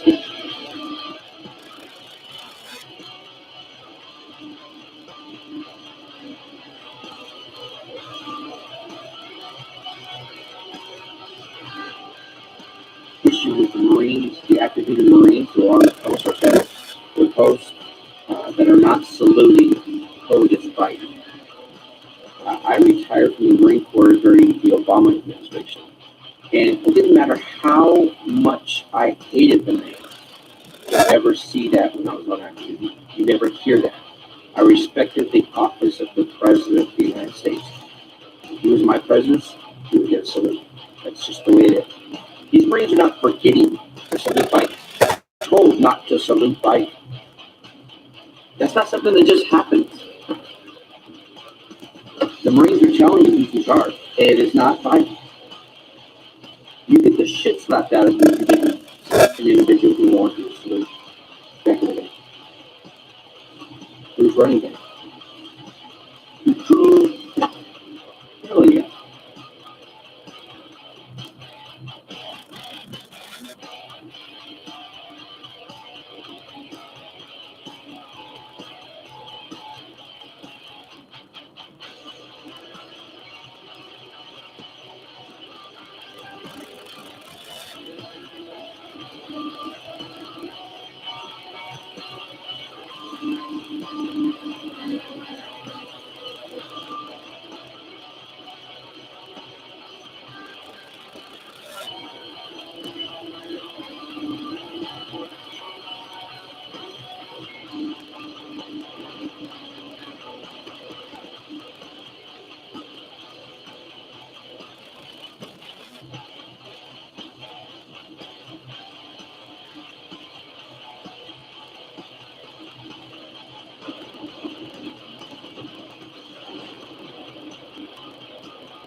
And welcome to listening to the XM34 News Report. I was in 481 DM. It is May 18th, 2021, and the title of the episode is It Had to Be This Way. The people must be shown the truth, and the deep state must feel the pain. A new study released by the CDC reports that 49.1% of adults in the U.S. are obese. Typical recommendations for weight loss are to stay physically active, count calories, and cut out carbs. But if these recommendations work, then nobody would be overweight. The issue with these so-called solutions is they don't get to the heart of the problem. This is why we need to use keto with XM2.com. It is the quickest way I know to lose some weight. It works in a similar fashion to how the popular keto diet works. It melts fat, bones, and muscles, and reduces protein. So I recommend XM2.com. Try it today for 61% off by going to keto with XM2.com. That is keto with XM2.com, or click the link in the description. Let's get into the economic collapse, political, and geopolitical news. And the deep state, fake news, the corrupt politicians, they were trapped by the country. And as more and more of the truth comes out, the deep state feels as part of the plan. Remember all those codes that set the team? Well, how do you set the team? How do you get the deep state scrapped? You present the truth, you present the facts. Not all of them, a little bit at a time. And let the people see it all. How can you say, how does left politicians the fake news defend themselves? They mistake the news. But remember, more and more truth and more facts will be coming out. And that's what the defend themselves. And this will continue. And every time it comes out, the more pain I feel. Because it gets harder and harder to explain why all of this is happening. I do believe this is part of the paper's plan. I believe this way because the people had to see the truth. Just couldn't tell them, just couldn't explain it to them. They needed to see it firsthand.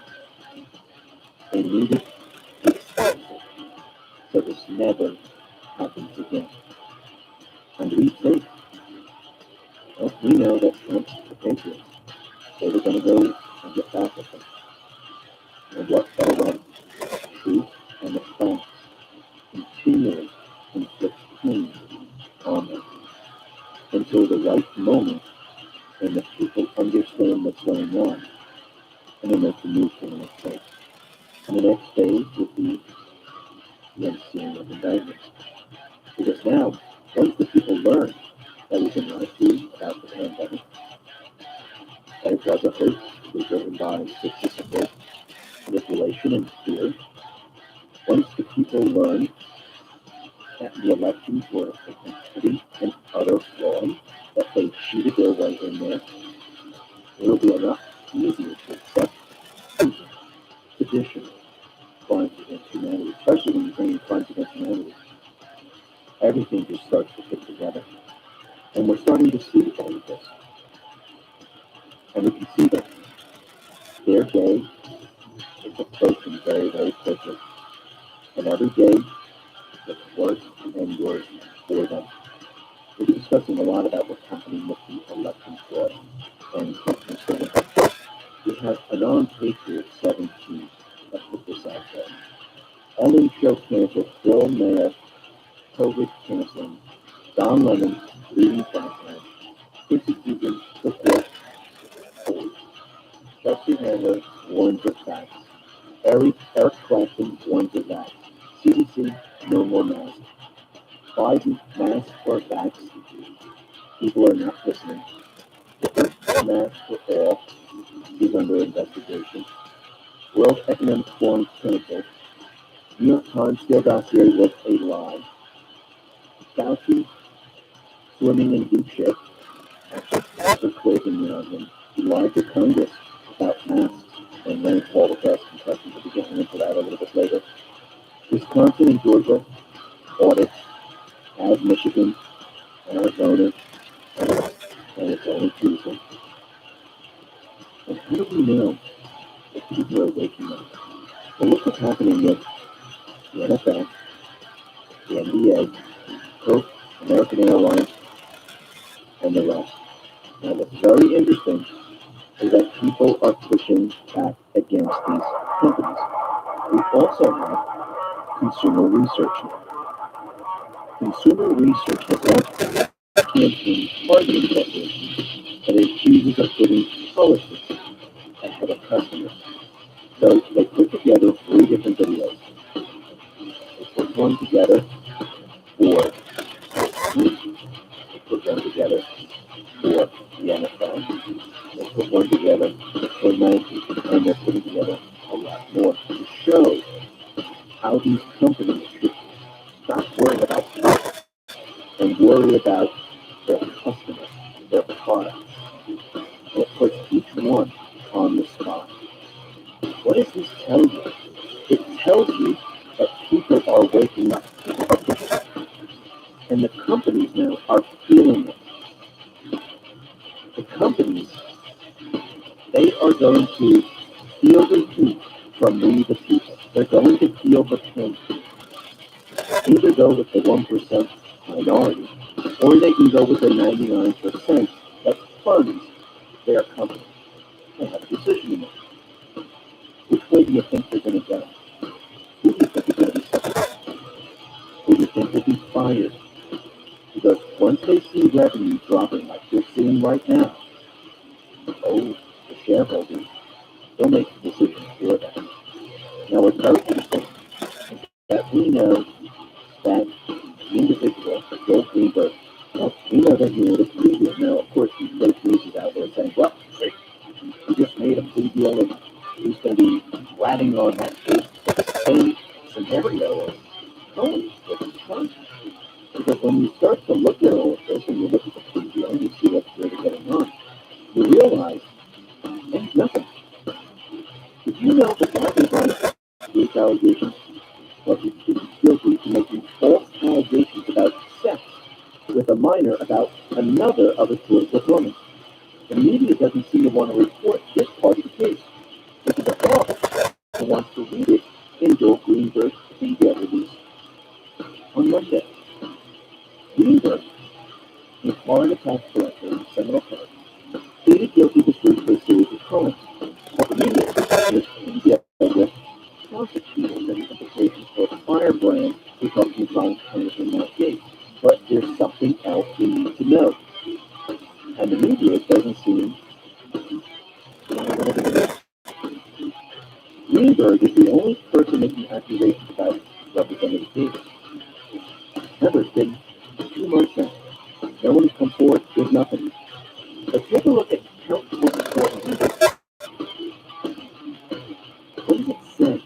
It goes right to the heart of the allegations being made, and it seems that Count 24, which Greenberg has pleaded guilty to, establishes that Greenberg is a malicious and habitual liar who uses web publications to make false criminal allegations about his political adversaries. So when you read this, basically he's coming, and they're trying to use him.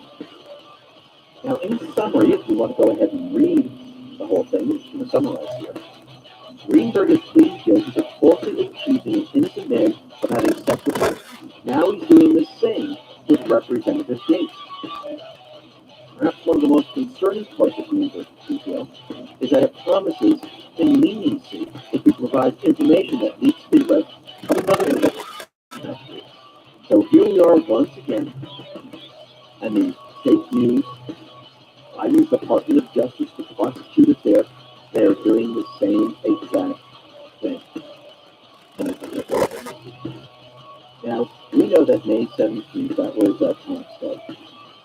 And Biden and Harris, they produced their taxes. And they're actually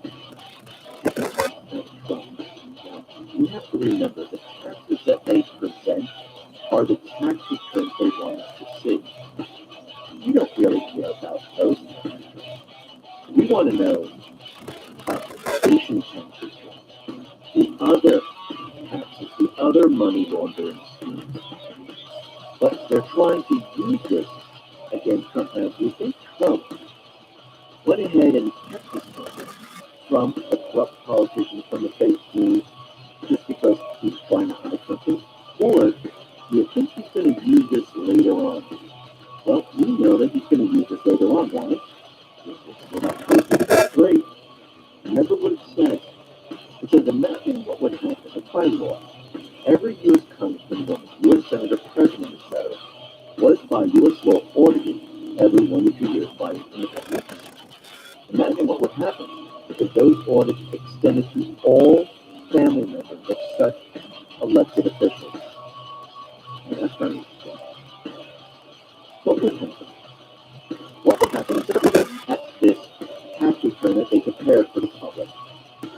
What happens if we, like that, and push that to the side, and then started to look at everything else? Remember, if you're going to commit a crime, you're not going to do it within your own taxes. You're going to do it through a second corporation, a foundation, through a relative, or someone else. That's where you need to be looking. That's how the investigation goes. If they're giving you something like their tax return, it's meaningless. You don't want to be looking at that. You want to go other places. And I do believe this is what's coming up. I do believe Trump set this trap from the very, very beginning. This was on purpose. And they're taking the bait. And in the end, we're going to see how this all plays out. Now, it's very interesting. We see that Twitter has suspended the account of Zero Hedge again. Now, we know that Twitter, YouTube, Facebook, Instagram, you name it, they've been suspending a lot of people. I think this is going to get a lot worse, just like we saw during the election period of time when anyone mentioned election fraud, their account was taken down. They counter the narrative of COVID or hydroxychloroquine, something like that. Either you got a strike or you got suspended and your account was taken down. I do believe that once the election audit information comes out and people start to spread this around, if you're still on Twitter, Facebook, they're going to start to censor the rest of the people. And I do believe they're going to be going after certain platforms. Because remember, a lot of people have used the different platforms. People on this. We saw that how they took Parler down, and Parler back up, and how many people are using it anymore. I do believe they're going to try to do whatever they possibly can to try to block the information from getting out. And that's why I think that post about communications blackout, we have read one, read two, read three. I think that time is coming. Remember, the last time they suspended Zero Hedge, it was because they posted an article stressing COVID-19 may have become lab did a function experiment. And that's very interesting because all the evidence now is pointing to Fauci, gain of function. He was funding them. And now we have multiple last week who just came from Wuhan. Didn't Trump say this from the very beginning? Didn't Mike Pompeo say this from the very, very beginning? Well, they did. And that is the truth. And now the truth is out. Remember, sometimes it takes a while for the truth to come out. Because the propaganda is so shiny, especially when you're censoring everyone, and you can't get to the truth. But once the truth starts getting out, you can't stop it. But people want to know more. People look for the truth. Because when certain things don't make sense, they seek out the truth. Now we know that the Biden administration, and we're talking about the puppet masters, they wanted to combat the weapons of we the people. They tried everything they possibly could do to try to get the weapons away from the people. And every single time it has failed. Now remember, they were going to see if they can go in to people's homes without a warrant and search for handguns. This was a warrantless search for handguns. So they went to the Supreme Court, and the Supreme Court did not accept the administration arguments in a case from Rhode Island that police should be allowed to enter homes without a warrant to seize handguns. And the ruling cases from Leah versus Strong, court filed 20.57. And guess what happened? They smacked down the hopes of the gun grabbers across the nation. No, they're not allowed to come into your house without a warrant. Why? Because the Supreme Court to the Fourth Amendment protections in the Bill of Rights, saying that people just can't invade your home to search for things. Why do we need the Supreme Court to say this? The fathers already gave us the laws. They already told us this is our rights. Do we really need the Supreme Court to back this up? No. We the people just say, no, you can't do this. And if you're not going to follow the Constitution, we don't need you in the position you're in because you're violating the Constitution. But again, all these politicians, they like to make laws to back up the Constitution. You don't have to do that. Just follow the Bill of Rights and the Constitution. Period. It says it right there. The Fourth Amendment is very, very clear. Just like with all the amendments. All you have to do is follow it. Period. Now, what's very interesting is that things are getting a lot worse out in the Middle East. And the Biden administration is trying to cover up everything, trying to blame it on Trump. Now, remember, 140 days ago, Trump made a peace deal with Israel and many other Muslim nations. And it was broadcast all over the world, showing that there is going to be peace in the Middle East. And now we have Jen Psaki trying to blame all of this on Trump, saying he really didn't do anything. Well, yeah, he did. Actually, what Biden did was the opposite. He allowed the terrorist groups to move forward with their plans because he removed the sanctions from them. And you can see that Iran now, Turkey, they feel empowered because they control Biden. Actually, the puppet masters control Biden. The puppet masters want the terrorists because their army, they want to move forward with their plans, just like going back to Syria. The Islamic State was the deep state army. But Obama, he was controlling where the ISIS was dropping the bombs. It allowed the deep state army to expand in Syria. It was done on purpose. Now we have Hamas where all of a sudden they're firing missiles into Israel continuously. And now Hamas says, we need a ceasefire. Do you really think it's a ceasefire? Do you think all of a sudden, after they've been firing all these missiles, they just want to say, no. Why would they want a ceasefire? We saw this in Ukraine also. To rearm. They need time to retrench. And once they do, and once they receive everything they need, they're going to start up again. They really don't want a ceasefire. This is fake, phony, and false once again. Now, with the pandemic and all these governors that pushed sick people into the nursing homes and killed many, many people, their worlds are coming crashing down. Well, let's start off with Gretchen Whitmer, Michigan, because now, with her taking an airplane down to Florida, with her pushing people into the spotlight now is on her, because the Federal Aviation Administration, they're launching an investigation after determining that the company used to fly Governor Whitmer from Michigan to Florida, spring break, was not authorized to operate charter flights. Now, this is coming out of the Detroit News. The FAA says the company hired to fly Whitmer to Florida didn't have the proper certification to charter flights. This possible violation of the FAA rules by Air Eagle LLC, the Detroit company that owns the plane Whitmer flew on to visit her father in March, adds a new level of controversy to concerns about the flight. Every time there's a question, and these individuals have to respond to the question and they try to cover it up, it just gets worse and worse and worse. Now the Michigan Senate, remember, they issued a subpoena which requires that all documents related to the nursing homes during the pandemic must be handed over. So now we have Cuomo, we have the other governors. Well, they're going to take the fall also because if one falls, they all fall. Now Cuomo, he got $5.1 million for a COVID book, despite killing many, many people.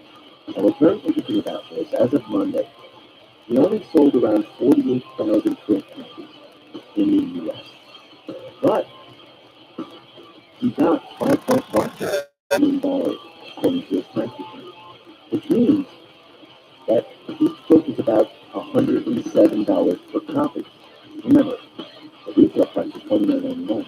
But now, since all this information, sexual harassment, allegations, he's having a very difficult time selling his book. If you go on to like Amazon or eBay, it seems that people are paying like $1.99 for it. But why did he get $9 million? Oh, remember the speaker? This is how they pay these people off. Now, what's very interesting is that Rudy Giuliani's son Andrew, a 2022 bid to challenge Cuomo as New York governor. And he's saying he's going up against him. I wouldn't be surprised if he wins. Now, yesterday we talked about how the citizen came out and said, yeah, only 6% of the COVID deaths were specifically from COVID. And you know, the Mark Hughes put that out there. Trump retweeted her tweet, and then Mark Hughes' Twitter account was taken down. Because of this information, we're starting to realize the bigger picture here. And Frank Medic explains it in a nice, easy way, so this way you can explain it to everyone else. Last summer, when the CDC finally admitted that only 6% of COVID deaths were specifically from COVID, and that the other 94% had an average of 2 comorbidities, which were the true cause of death. They now changed to 6%, and an average of 4 comorbidities for the remaining 95%. So let's break this down. The total claim for COVID-19 deaths in the U.S. is currently at 568,000. Percent of 568,000 is 28,400 people who have died from COVID-19 in the United States in 15 months. That breaks down to 63 people per day, or just over 1 person per state. For reference, 3,300 people died per day in auto accidents, meaning that over the past 15 months, an American citizen has been 52 times more likely to die in an auto accident than of COVID. driving. What's the difference? Manufactured here by the mainstream media. That would be the same as mainstream media when the 28,400 deaths that COVID actually caused after they lied to the American people and demonized hydroxychloroquine, which has close to 99% success rate in testing COVID when administered correctly. This is also the same mainstream media who covered the Cuomo, Whitmer, Newsom, and other governors who were responsible for the murder of thousands of sick nursing home patients that were illegally grouped together in order to inflate their death penalty. But nothing keeps this line going, as they've shown time and time again since the beginning. Pandemic and empty hospital beds don't add up. It's that simple.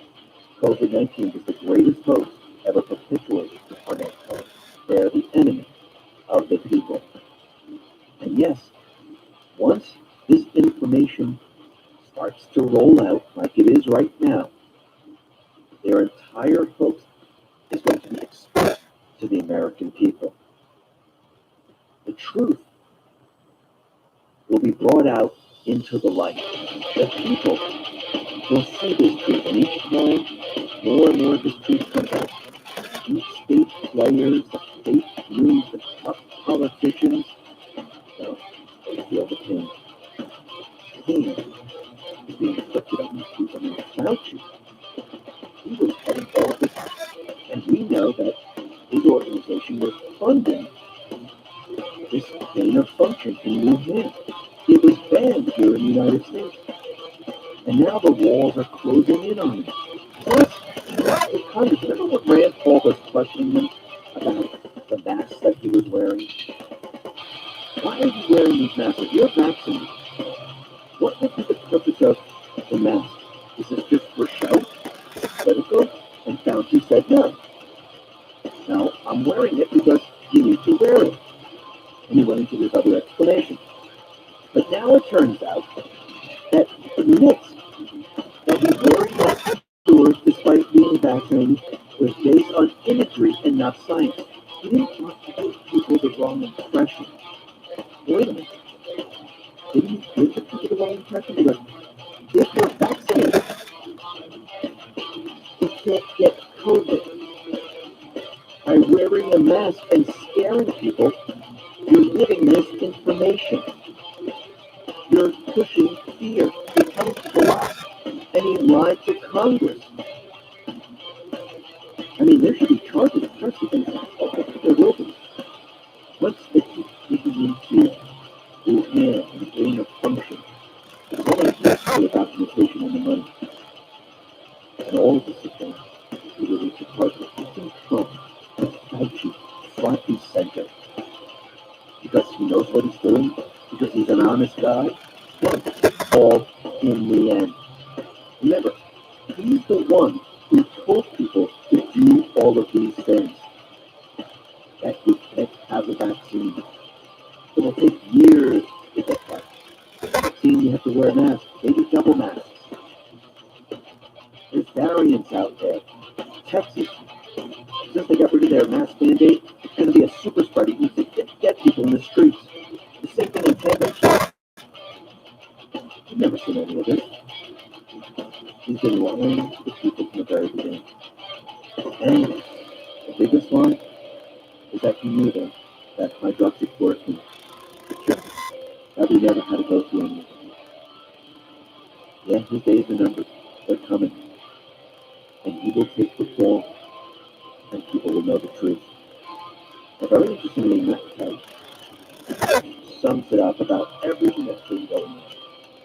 Just think if the 99% of us who aren't offended by everything stop catering to the 1% who are. If the 99% of the people stood up, like the majority of people, and said, you know something, we've had enough. Well, I think that's coming. You see, the corporations right now, they're struggling. Telling that they know that they hit a brick wall. And the brick wall is the people. And they realize, ooh, we took this way too far. The people that have been telling us to do this, that's the minority. The majority is saying this, we're not going to fly. We're not going to use your items or fly on your planes. We're not going to do any of this. and now they're throwing the heat. And you can see that the other places they're throwing the heat is this whole thing with January 6th, because now we're starting to see videos that are coming out showing that the police had people in, they had a deal with the people, and it wasn't an insurrection. And Marjorie Taylor Greene was in Congress, and she exposed the hypocrisy of the Democrats for their push to create a commission to investigate January 6th. She counters them by calling for an investigation into BLM and Antifa. And said we should back the blue. And she posed the following question: who placed the pipelines at the DNC? Why was Trump's request for 10,000 troops denied? Who denied it? Who killed Babbitt? Why did we allow BLM and Antifa to destroy businesses across the country? Why did we allow them to riot? Why did we allow them to hurt police? Why did we allow them to kill people? Why are we allowing that? And why aren't we looking at all of that? Because they did a lot more damage than anything that happened on the now, once all the information starts coming out, everyone's going to start to realize that, wait a minute, we're talking to people and saying, you come in for what? There's all these people just walk around. And that's what the people did. Who's questioning it? BLM. Who got the people to come inside? Antifa. BLM. It was a false flag operation. Now, we're starting to see a lot happen with the audit. The Wyndham audit team will look at New Hampshire U.S. Senate race this week after finding local GOP candidates consistently shorted votes. And what happened? Isn't that interesting? So Dr. Strang believes that the state has a huge problem on its hands. The totals from the voting machine cannot be replicated. Only the hand recounts are reliable, and the machines are short within the Wyndham at a consistent rate, while Democrat results are barely impacted by the machines. These machines again. It's crazy. I mean, something very strange happened in Wyndham. The ballot audit forensic finds CCTV cameras of ballot counting machines in audit room mysteriously disabled for 90 minutes. Why is that? Why did that go down that way? Something happened? Are they trying to hide something? Very interesting. And then we come to find out in Pennsylvania that voting machines in Pennsylvania only use Republican ballots in the primary election. So we're seeing it in England. We're seeing it in Pennsylvania. So we see it happening. And it's becoming more and more obvious as time goes on. Now, the people in Arizona, they're very, very worried. They're panicking right now. Stop. Remember, when the truth comes out and the actual facts are produced, these individuals, they've committed a crime. You know, in an election, why do you think they're sweating? Why do you think they're pushing so hard? But every time they do, it gets worse and worse. Actually, look what just happened. We had Katie Hunt. She hired this individual who is supposed to be an expert, an independent, to go into the audit. And CNN put out a development of the Arizona audit and the Cyber Ninjas auditing team. The so-called expert that they introduced to the team, Brian Macias, was hired by the Fairfax team, whose job it is to stall and eventually shut down the process. CNN labeled Brian as an independent, which is a complete joke. CNN will bring on the county sheriff Paul Kimball and present him as if he is a non-partisan law enforcement officer after he was funded mainly in his campaign by George Soros. Everything they're cover up, everything they're trying to do to shut everything down is going to come back to haunt them. Now, Arizona Republican Chairman Dr. Kelly Wood issued a startling report last night after the Shan Maricopa County Board of Supervisors. The Maricopa supervisors announced yesterday they decided they would ignore the legislative inquiries and subpoenas and not show up on Tuesday. Dr. Kelly Ward said Chairman Jack Seller said that he and a resident would ignore legislative inquiries and subpoenas. In other words, they will all be willingly and willfully in contempt of the Arizona Senate authority. Now, once again, saying that, he explains this. Karen Fann could have the Sergeant at Arms arrest the Board of Supervisors for non-compliance with legislative subpoenas. Well, that might make some people feel very good. It's an ineffective approach to prosecution. Fann claims her role is to gather information. If evidence of fraud or other criminal activity is found, she will turn the evidence over to Arizona Attorney General Mark Donovan and let him investigate and prosecute as the law requires. In the information phase, they need to gather as much information as possible. Yes, let them feel the pain. Yes, I know a lot of people don't like this. It's kind of get people arrested. It's going to serve no purpose at this point. Because when the information and the facts come out and it shows that they're guilty, this goes way far and beyond the subpoenas. This shows that they manipulated the election. Now that they're doing this way going into this game. Remember, infiltration from within. Now, the Maricopa Board of Supervisors for a fact show. They're begging Arizona Senate to end their audit for the sake of the country. No, it's not for the sake of the country. It's for themselves. They're trying to save themselves right now. Wants to know if our voice has been taken away. Are we actually electing our leader, or is someone else electing the leader? Now, after holding their presser where the Maricopa County Board attempted to discredit the current audit going on, the NCBOS leaked a 14-page report that they allegedly sent to the Arizona Senate. However, there's a problem. Now, Fan said it was never delivered to the Senate. So they're up to their old tricks again. They're leaking it to the press. They didn't give it to the Senate. And they're panicking right now. That's what this is all about. That's the idea. They went back in time and said, listen, here we are during the election in Maricopa County, and there were 2 Maricopa County rallies and 96-mile trunk train that circled Phoenix just before they voted Democrat for the first time since 1948. Is that making sense? Of course it does. We never been cheated. They never been cheated. They're trying to cover it up. The cover up always gets you. And as the Senate and the auditors ask more and more questions, the harder it's going to become. They're being pushed back against the wall. And it's not just one place now. We're seeing this in multiple areas. We're going to see the pattern. We're going to see and how they use this system to cheat the people of this country. Now, why are they so worried about Maricopa County?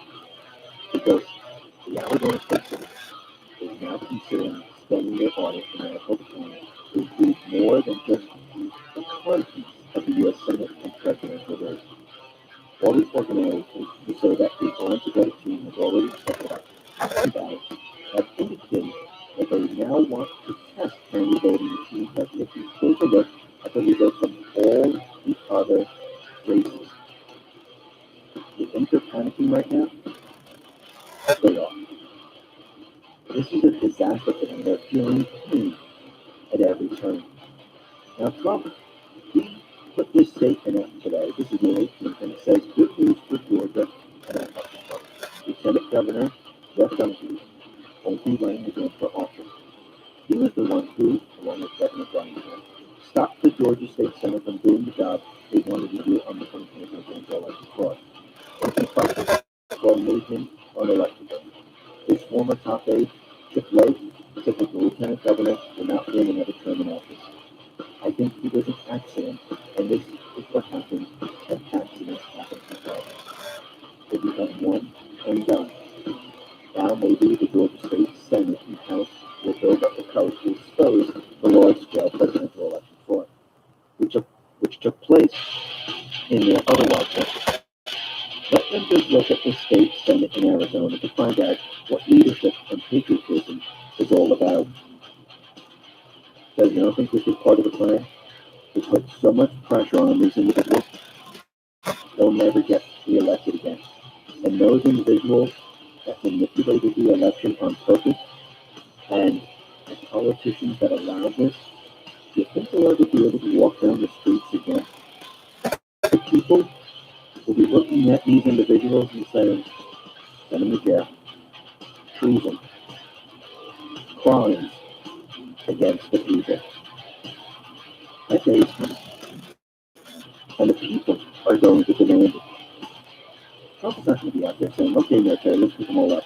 The people are going to say, okay, we see the crimes now. We see what's going on.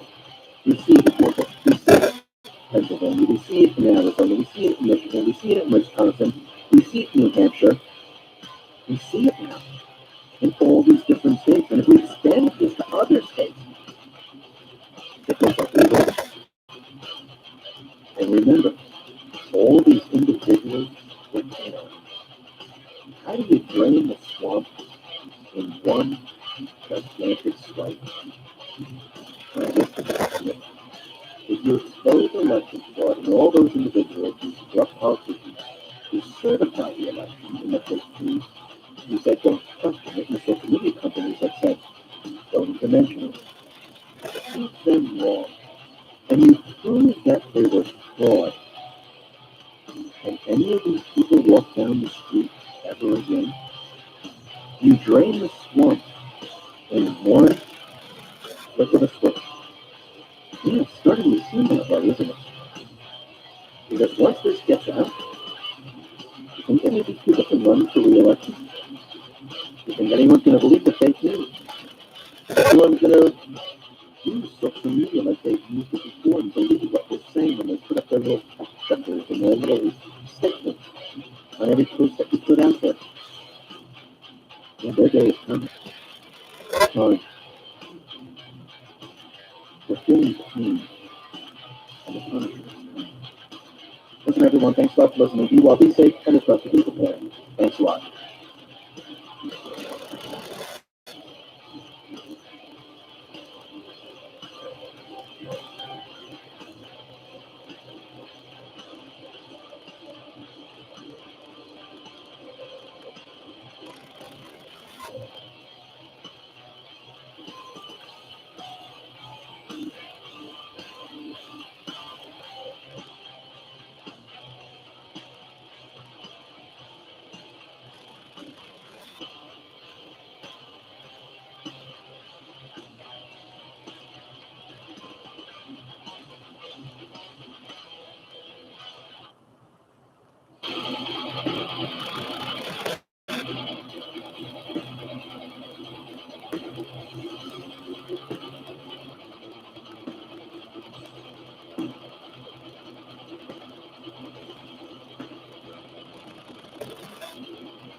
We want to understand how it's in place. We people can trust that this result. We can get everyone the same thing. If we just do this and we just try, how do we do it? Try. Criminal Monday. And I want to be able to tell people that. If a person really comes across, to those companies welcome people. I'm involved in it. I'm putting everything on the line with my company. And if I care about my country.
I can feel.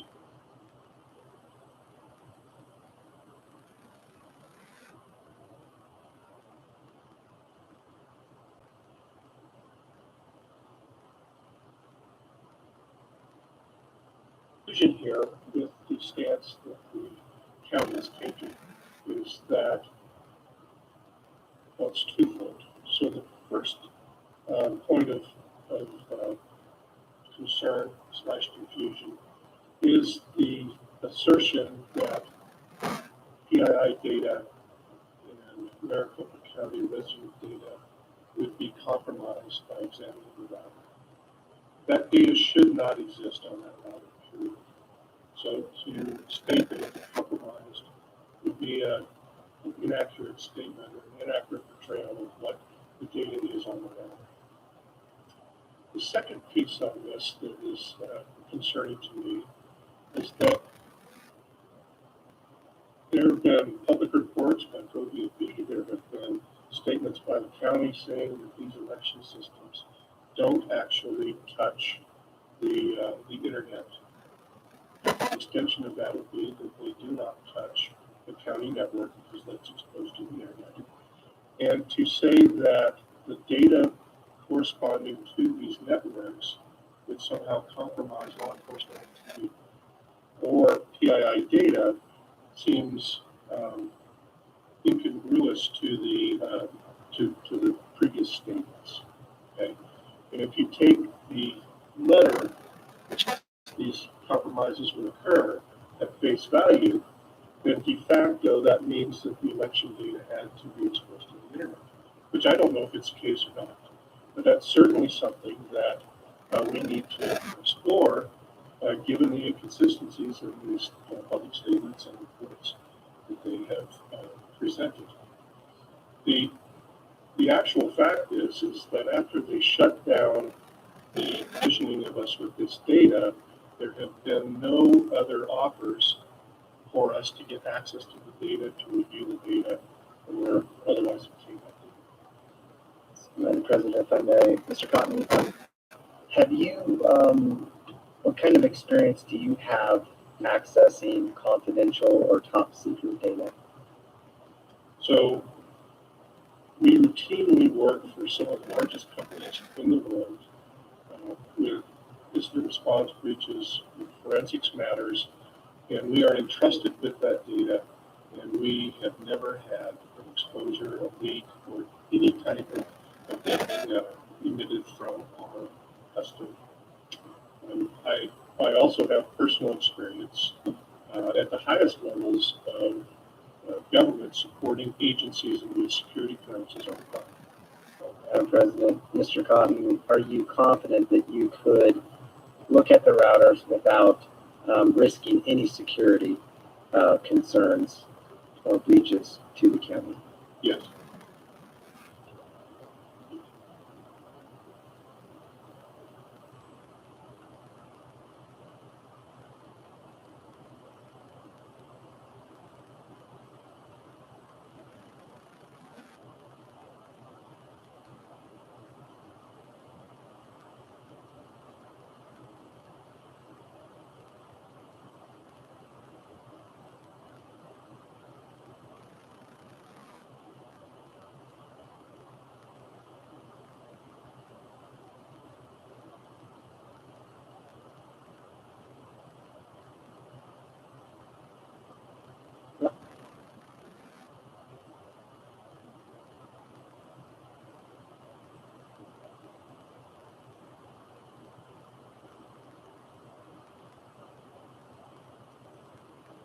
Like my beloved country, each nation represented in this hall has a cherished history, culture, and heritage that is worth defending and celebrating, and which gives us singular potential and strength. The free world must embrace its national foundations. It must not attempt to erase them or replace them. Looking around and all over this large, magnificent planet, the truth is plain to see. If you want to take pride in your country, if you want democracy, hold on to your sovereignty. And if you want peace, love your nation. Wise leaders always put the good of their own people and their own country first. The future does not belong to globalists. The future belongs to patriots. The future belongs to sovereign and independent nations who protect their citizens, respect their neighbors, and honor the differences that make each country special and unique.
Hi, and welcome. You're listening to the X22 Report. My name is Dave. This is episode 2481 AM. Today's date is May 18th, 2021, and the title of the episode is Central Bank's Fiat System is Failing. Yes, gold will destroy the central bank.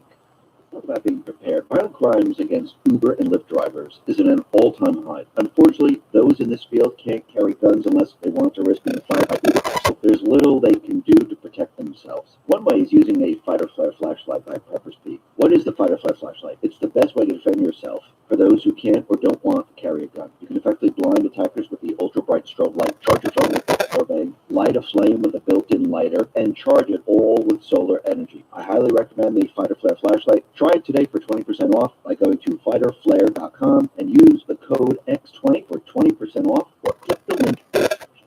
Let's get into the economic collapse financial news. Now, as time goes on, the people of the United States and around the world, they're experiencing the central bank economy completely falling apart. That's really what this is. The world is living in a private Western central bank economy. They created it back in 1913. They updated it in the 40s. They updated it again in the 70s. And in 2000, 2009, 2010, they completely took over with their fiat system. And that's what's today. And they know that their system is doomed. They know they can't push it any further. Yes, they can keep it on life support, but eventually it will fall. Now, the problem is they didn't expect Trump to counter everything that they were trying to do. They thought they had everything under control. They thought they can bring the entire world into the new system using the pandemic. This has failed. They cannot accomplish this now. All the vaccine passports and everything that they've tried to do, yes, they're still going to try to push it. Everything that they try to do is falling apart because of a couple of things. One, the United States, the cities, towns, states, they're opening up. People are going back to work. Their universal basic income, where they wanted to keep everyone at home while the global economy fell apart. All the stimulus that they pushed out. Yes, they're going to blame it on the governments because that's how they work. They say, well, the governments that had to borrow. We had nothing to do with that. And all the stimulus that they're pushing out, they were hoping that because of the pandemic, they would have a perfectly good explanation of why we're seeing all of this. Now, without the pandemic piece, without everyone just staying home, now we're going to see everything that they had planned. But there's no cover story. That is the big problem right now. They don't have the cover story to cover up the implosion of their system. And people are going to start noticing what's really going on. Now, Blueprint Q put this out. And this is on Twitter, says this is fine, everything is fine. Then gave us gasoline, lumber, home sales, coffee, wheat, corn, copper. And back in May of 2020, this is when Trump was in office, it was $1.77. Lumber was $332. Home sales were around $282,500. Coffee was 96 cents a pound. Wheat was $5 a bushel, 19 cents. Copper, $2.33. Now, May 2021, Biden's in office. Instead of $1.77, we have $3.04, and that's per gallon. For lumber, we have $332. Trump was in office, and now we have it at $1,390. Coffee is at 96 cents a pound. During Trump's presidency, it's $1.45 with Biden. For Trump, it's $4 a bushel for wheat. Now it's $7.07 a bushel. Corn is $3.19 a bushel when Trump was president. Now it's $6.44 a bushel. Copper was $2.33 a pound when Trump was president, and now it's $4.71 a pound. Yes, everything is just fine. And then we had Mike Pompeo. He tweeted this out on May 18, 2021. It says the following. Let's only pretend to care about jobs. Our administration protected the environment, but we didn't do it on the backs of the American worker. There were more job openings than people looking for work for much of these past 4 years. And what Biden and the central bank, what they're trying to do, they're trying to keep people from going back to work. This is why they're continuing with their stimulus agenda. See, this was supposed to go on for a very long time. It was never supposed to be countered, but what's happening right now? The states are not going along with their plan. Talk about being prepared. Violent crimes against Uber and Lyft drivers is at an all-time high. Unfortunately, Spiel can't carry guns unless they want to risk being fired by Uber or Lyft, so there's little they can do to protect themselves. One way is using a fight-or-flight flashlight by Pepper Speak. What is the fight-or-flight flashlight? It's the best way to defend yourself for those who can't or don't want to carry it. Effectively blind attackers with the ultra-bright strobe light, charge your phone with built-in power bank, light a flame with a built-in lighter, and charge it all with solar energy. I highly recommend the fight-or-flare flashlight. Try it today for 20% off by going to fightorflare.com and use code X20 for 20% off, or click the link in the description. Florida already said, listen, we're no longer doing the pandemic unemployment. Texas just announced that we're no longer doing the pandemic-related unemployment benefits. So now we have 18 states that are no longer going along with the pandemic unemployment benefits. These 18 states just countered the central bank's plan. And there's going to be many, many more states joining this, which means the central bank plan is going down the tubes. Everything they want to do will fail. Does that mean they're not going to try again? Of course they are. Remember, they need to keep everyone away from precious metals and any type of alternative currency. Because if people get wind that there's an alternative currency that will allow them to move from a system that is imploding into a system that will protect their wealth, they need to do what they possibly can to force people away from that.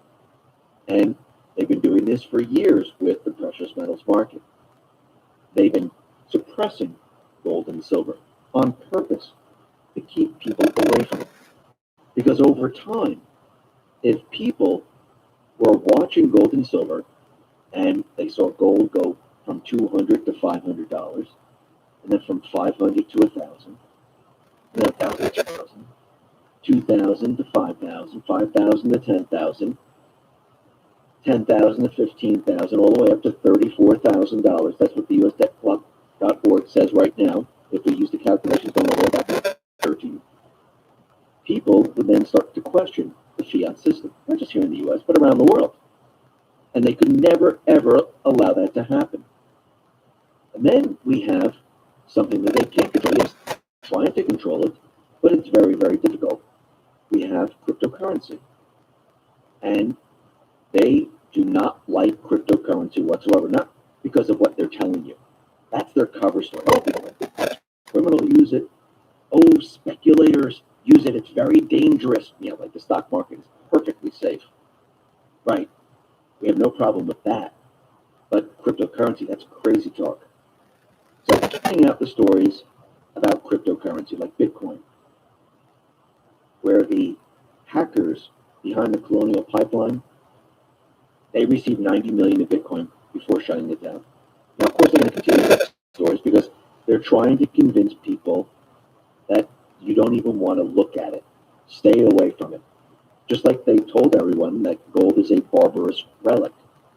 Now, China, for the millionth time, they said that they are going to ban financial and payment institutions from cryptocurrency business. Now, what are they so afraid of? Why are they so worried? And what did they say? Well, they warned investors against speculative crypto trading. Haven't we heard this before? Go back to the 70s. Didn't we have speculators in the gold market? That's why we had to temporarily come off of the gold standard. Well, it wasn't really temporary, it was over 50 years. But they used the same exact wording. Very interesting. They're trying to keep everyone away from the alternative currency. Because if everyone got together and everyone decided, and now it's easier than ever to move, their entire system would be destroyed in a push of a button. That's what they're so afraid of. Now, with gold, it'd be a little bit more difficult because you would have to get the physical gold. But incredible store of wealth? Absolutely. Is silver? Absolutely. But with cryptocurrency, people can do it very easily. The world can do it very, very easily. Now, in the post, there was one post that said gold will destroy the Fed. Now, does that mean physical gold? Something that is compared to gold? Because what's very interesting is that there are many different articles now coming out about cryptocurrency. And here's the latest, and this is from CNBC. And it says the following. The total value of the currency market is now above $2 trillion, putting it nearly on par with the amount of gold held as an investment. Crypto supporters often cite the potential for Bitcoin to rival gold as long-term store of value. Investors need to find return streams that can hedge debasement risks and be diversifier of equity risk at higher levels of inflation. This is coming from Bernstein, noting that cryptocurrencies can fit that bill. That's very interesting. So, if Bitcoin is reaching that area of gold, and we know that gold will destroy the Fed, does it mean physical gold, or does it mean something else? But we know one thing for sure: the deep state players, the private Western Central Bank, they're worried about alternative currencies, especially those currencies that people can just move right into without blinking an eye. And that's what they're panicking over. Now, yesterday when I talked about the energy that is being used by Bitcoin, by mining gold, by the financial institutions, the banking institutions, it's not about creating the currency. Transactions, it's the ATM machines, it's the data centers. Creating the currency takes no energy. But all the transactions and everything else takes a lot of energy compared to Bitcoin, compared to gold. So when we were talking about energy, that's what we were talking about. But we noticed that there's a lot of news with Elon Musk about how there's an energy problem, how he doesn't want to use it to sell Tesla cars, which was not a big part of the business, and how he was going to sell Bitcoin. Well, it brought the price of Bitcoin down, which I find very interesting. There's a lot of people now just using it at this lower price. I mean, is it really that low? I mean, it's hovering between 42 and 44,000. Think about that for a second. 42, 44,000. And that's what dollars it takes to buy one Bitcoin. If you go to the usdebtclock.org, it says that gold should be around 34,000. Very interesting how they're very, very close to one another. And we can see the central bank, they're in a deep panic over this. And as more and more people wake up, people are going to make the move. Remember, we're in the beginning phases. We saw this before with gold. Remember when gold hit 1900, and then in 2011, 2012, it was pushed all the way down to 1100. People thought, oh, it's going to go to 700. It never did. That's the central bank, that's the fake news trying to push their agenda. They're trying to keep people away from it. They've done this for a very long time, but I think the people are catching on now. I think the people are starting to realize that's what they're understanding their game. Because when they put that news out there, the smart people, what do? They buy it. Just like the real estate market. When the real estate market crashes, there's a lot of people that sell. But the smart investors, you know what they do? They pick up the cheap real estate because they know that it will start to move up again. And I do believe these central push, well, it's failing, just like the Great Reset. Listen, everyone, thanks a lot for listening. Be well, be safe, and especially be prepared. Thanks a lot.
Oh, hi, Hunter. We have some questions here for you on a truck.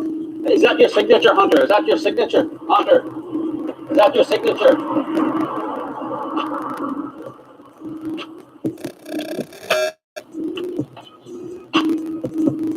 My name is Phil McAleer. I'm a journalist and filmmaker from MySonHunter.com. We're here to ask Hunter Biden the questions that journalism and journalists haven't asked him so far. Like, for example, why you gun background check? People need to know, and why aren't you being charged if you did?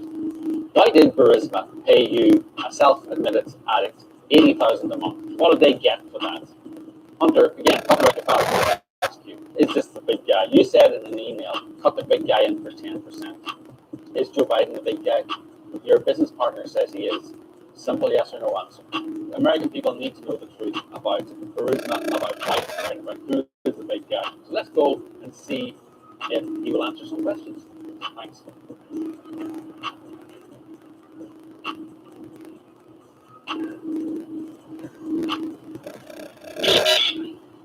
Hi. Yeah, we're looking to ask Mr. Biden some questions. I'm a journalist. And we have some questions on our truck there as well. We're journalists. Is Mr. Biden there? You there? Oh, hi, Hunter. We have some questions here for you on a truck. Is that your signature, Hunter? Is that your signature? Why did you run? Hunter, why did you run back?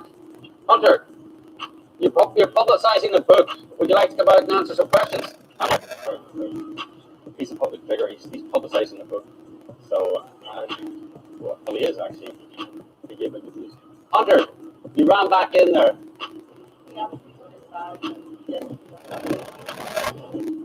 Hunter, who is the big guy? Is Joe Biden the big guy? Hunter, did you lie on your gun application form? Hunter, we have the questions here. If you can see them on the side of the truck.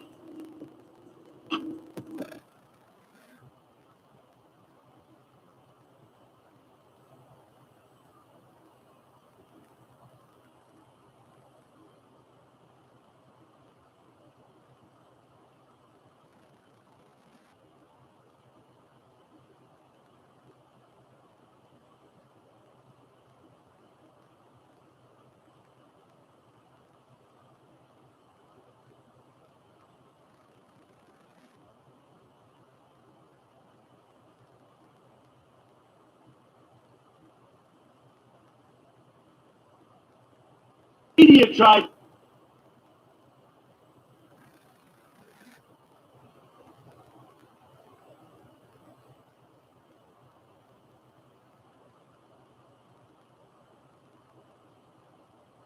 To stop us from going to the White House.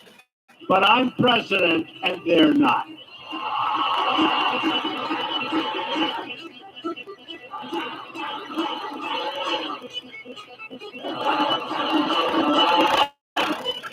We're fighting the fake news. It's fake, phony, fake. Their agenda is not your agenda.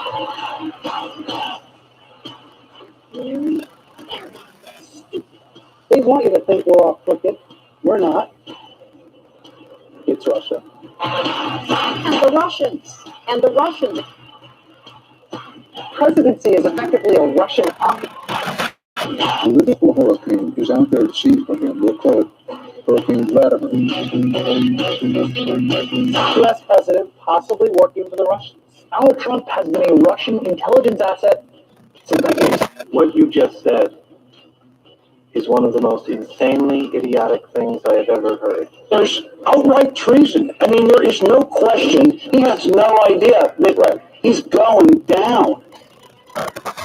There's a reason why Donald Trump fears Robert Mueller in front of the TV cameras with the nation's attention turned to him.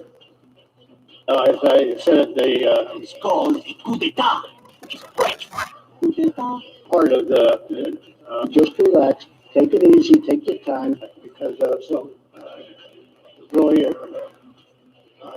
there's much more. Come on, try getting it out. That's beyond my purview. You can't speak to that.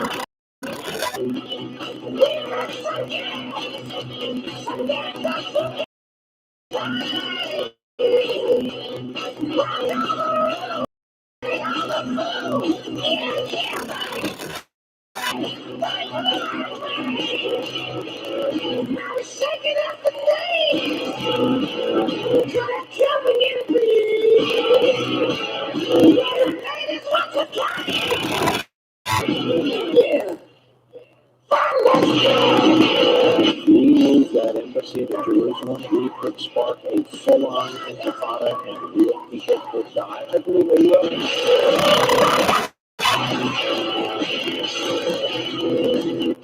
The President of the United States is racist. A lot of us already knew that.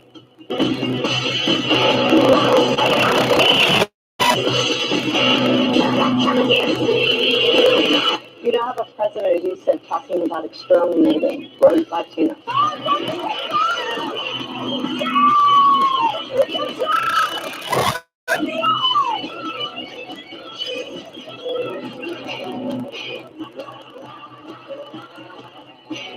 Donald Trump believes that his voters are not only okay with a racist president, they want a racist president. Mine is real short. 2 months ago, I was in the presidency and in the White House. Let's continue to make America great again.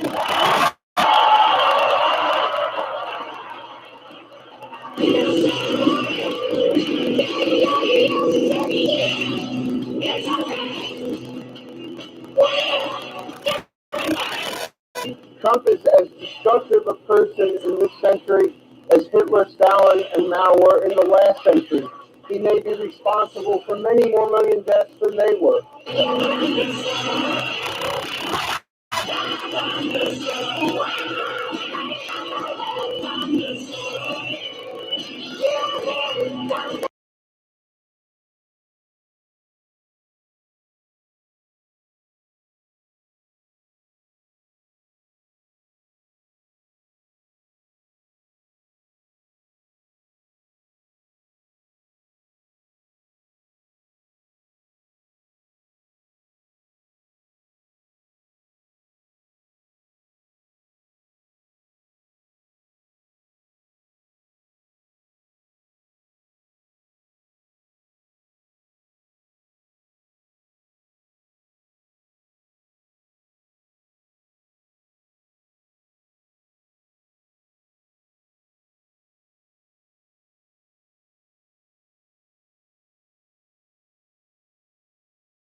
System where it convinces these states to sign these onerous contracts, essentially turning over control of the state elections to Dominion. And then if you want to find anything out about the election, you want to audit the election, they send you to the election commission, where they actually have people put in place that are former employees of Dominion.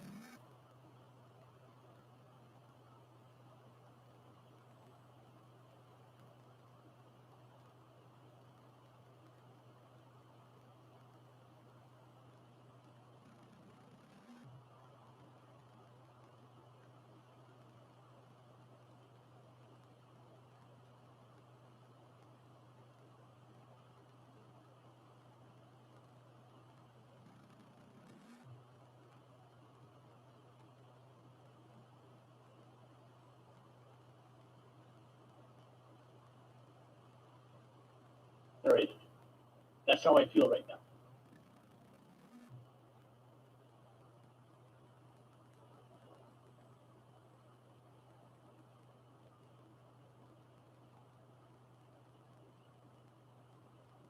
This morning, I received a letter from the medical practice stating that the board has decided to dismiss the complaint and close its investigation at this time. For the last 4 months, I have been investigated by the Board of Medical Practice for one allegation after another. I am not allowed to see my accusers. This recent dismissal was regarding me being a danger to public health because of a video I put on Facebook.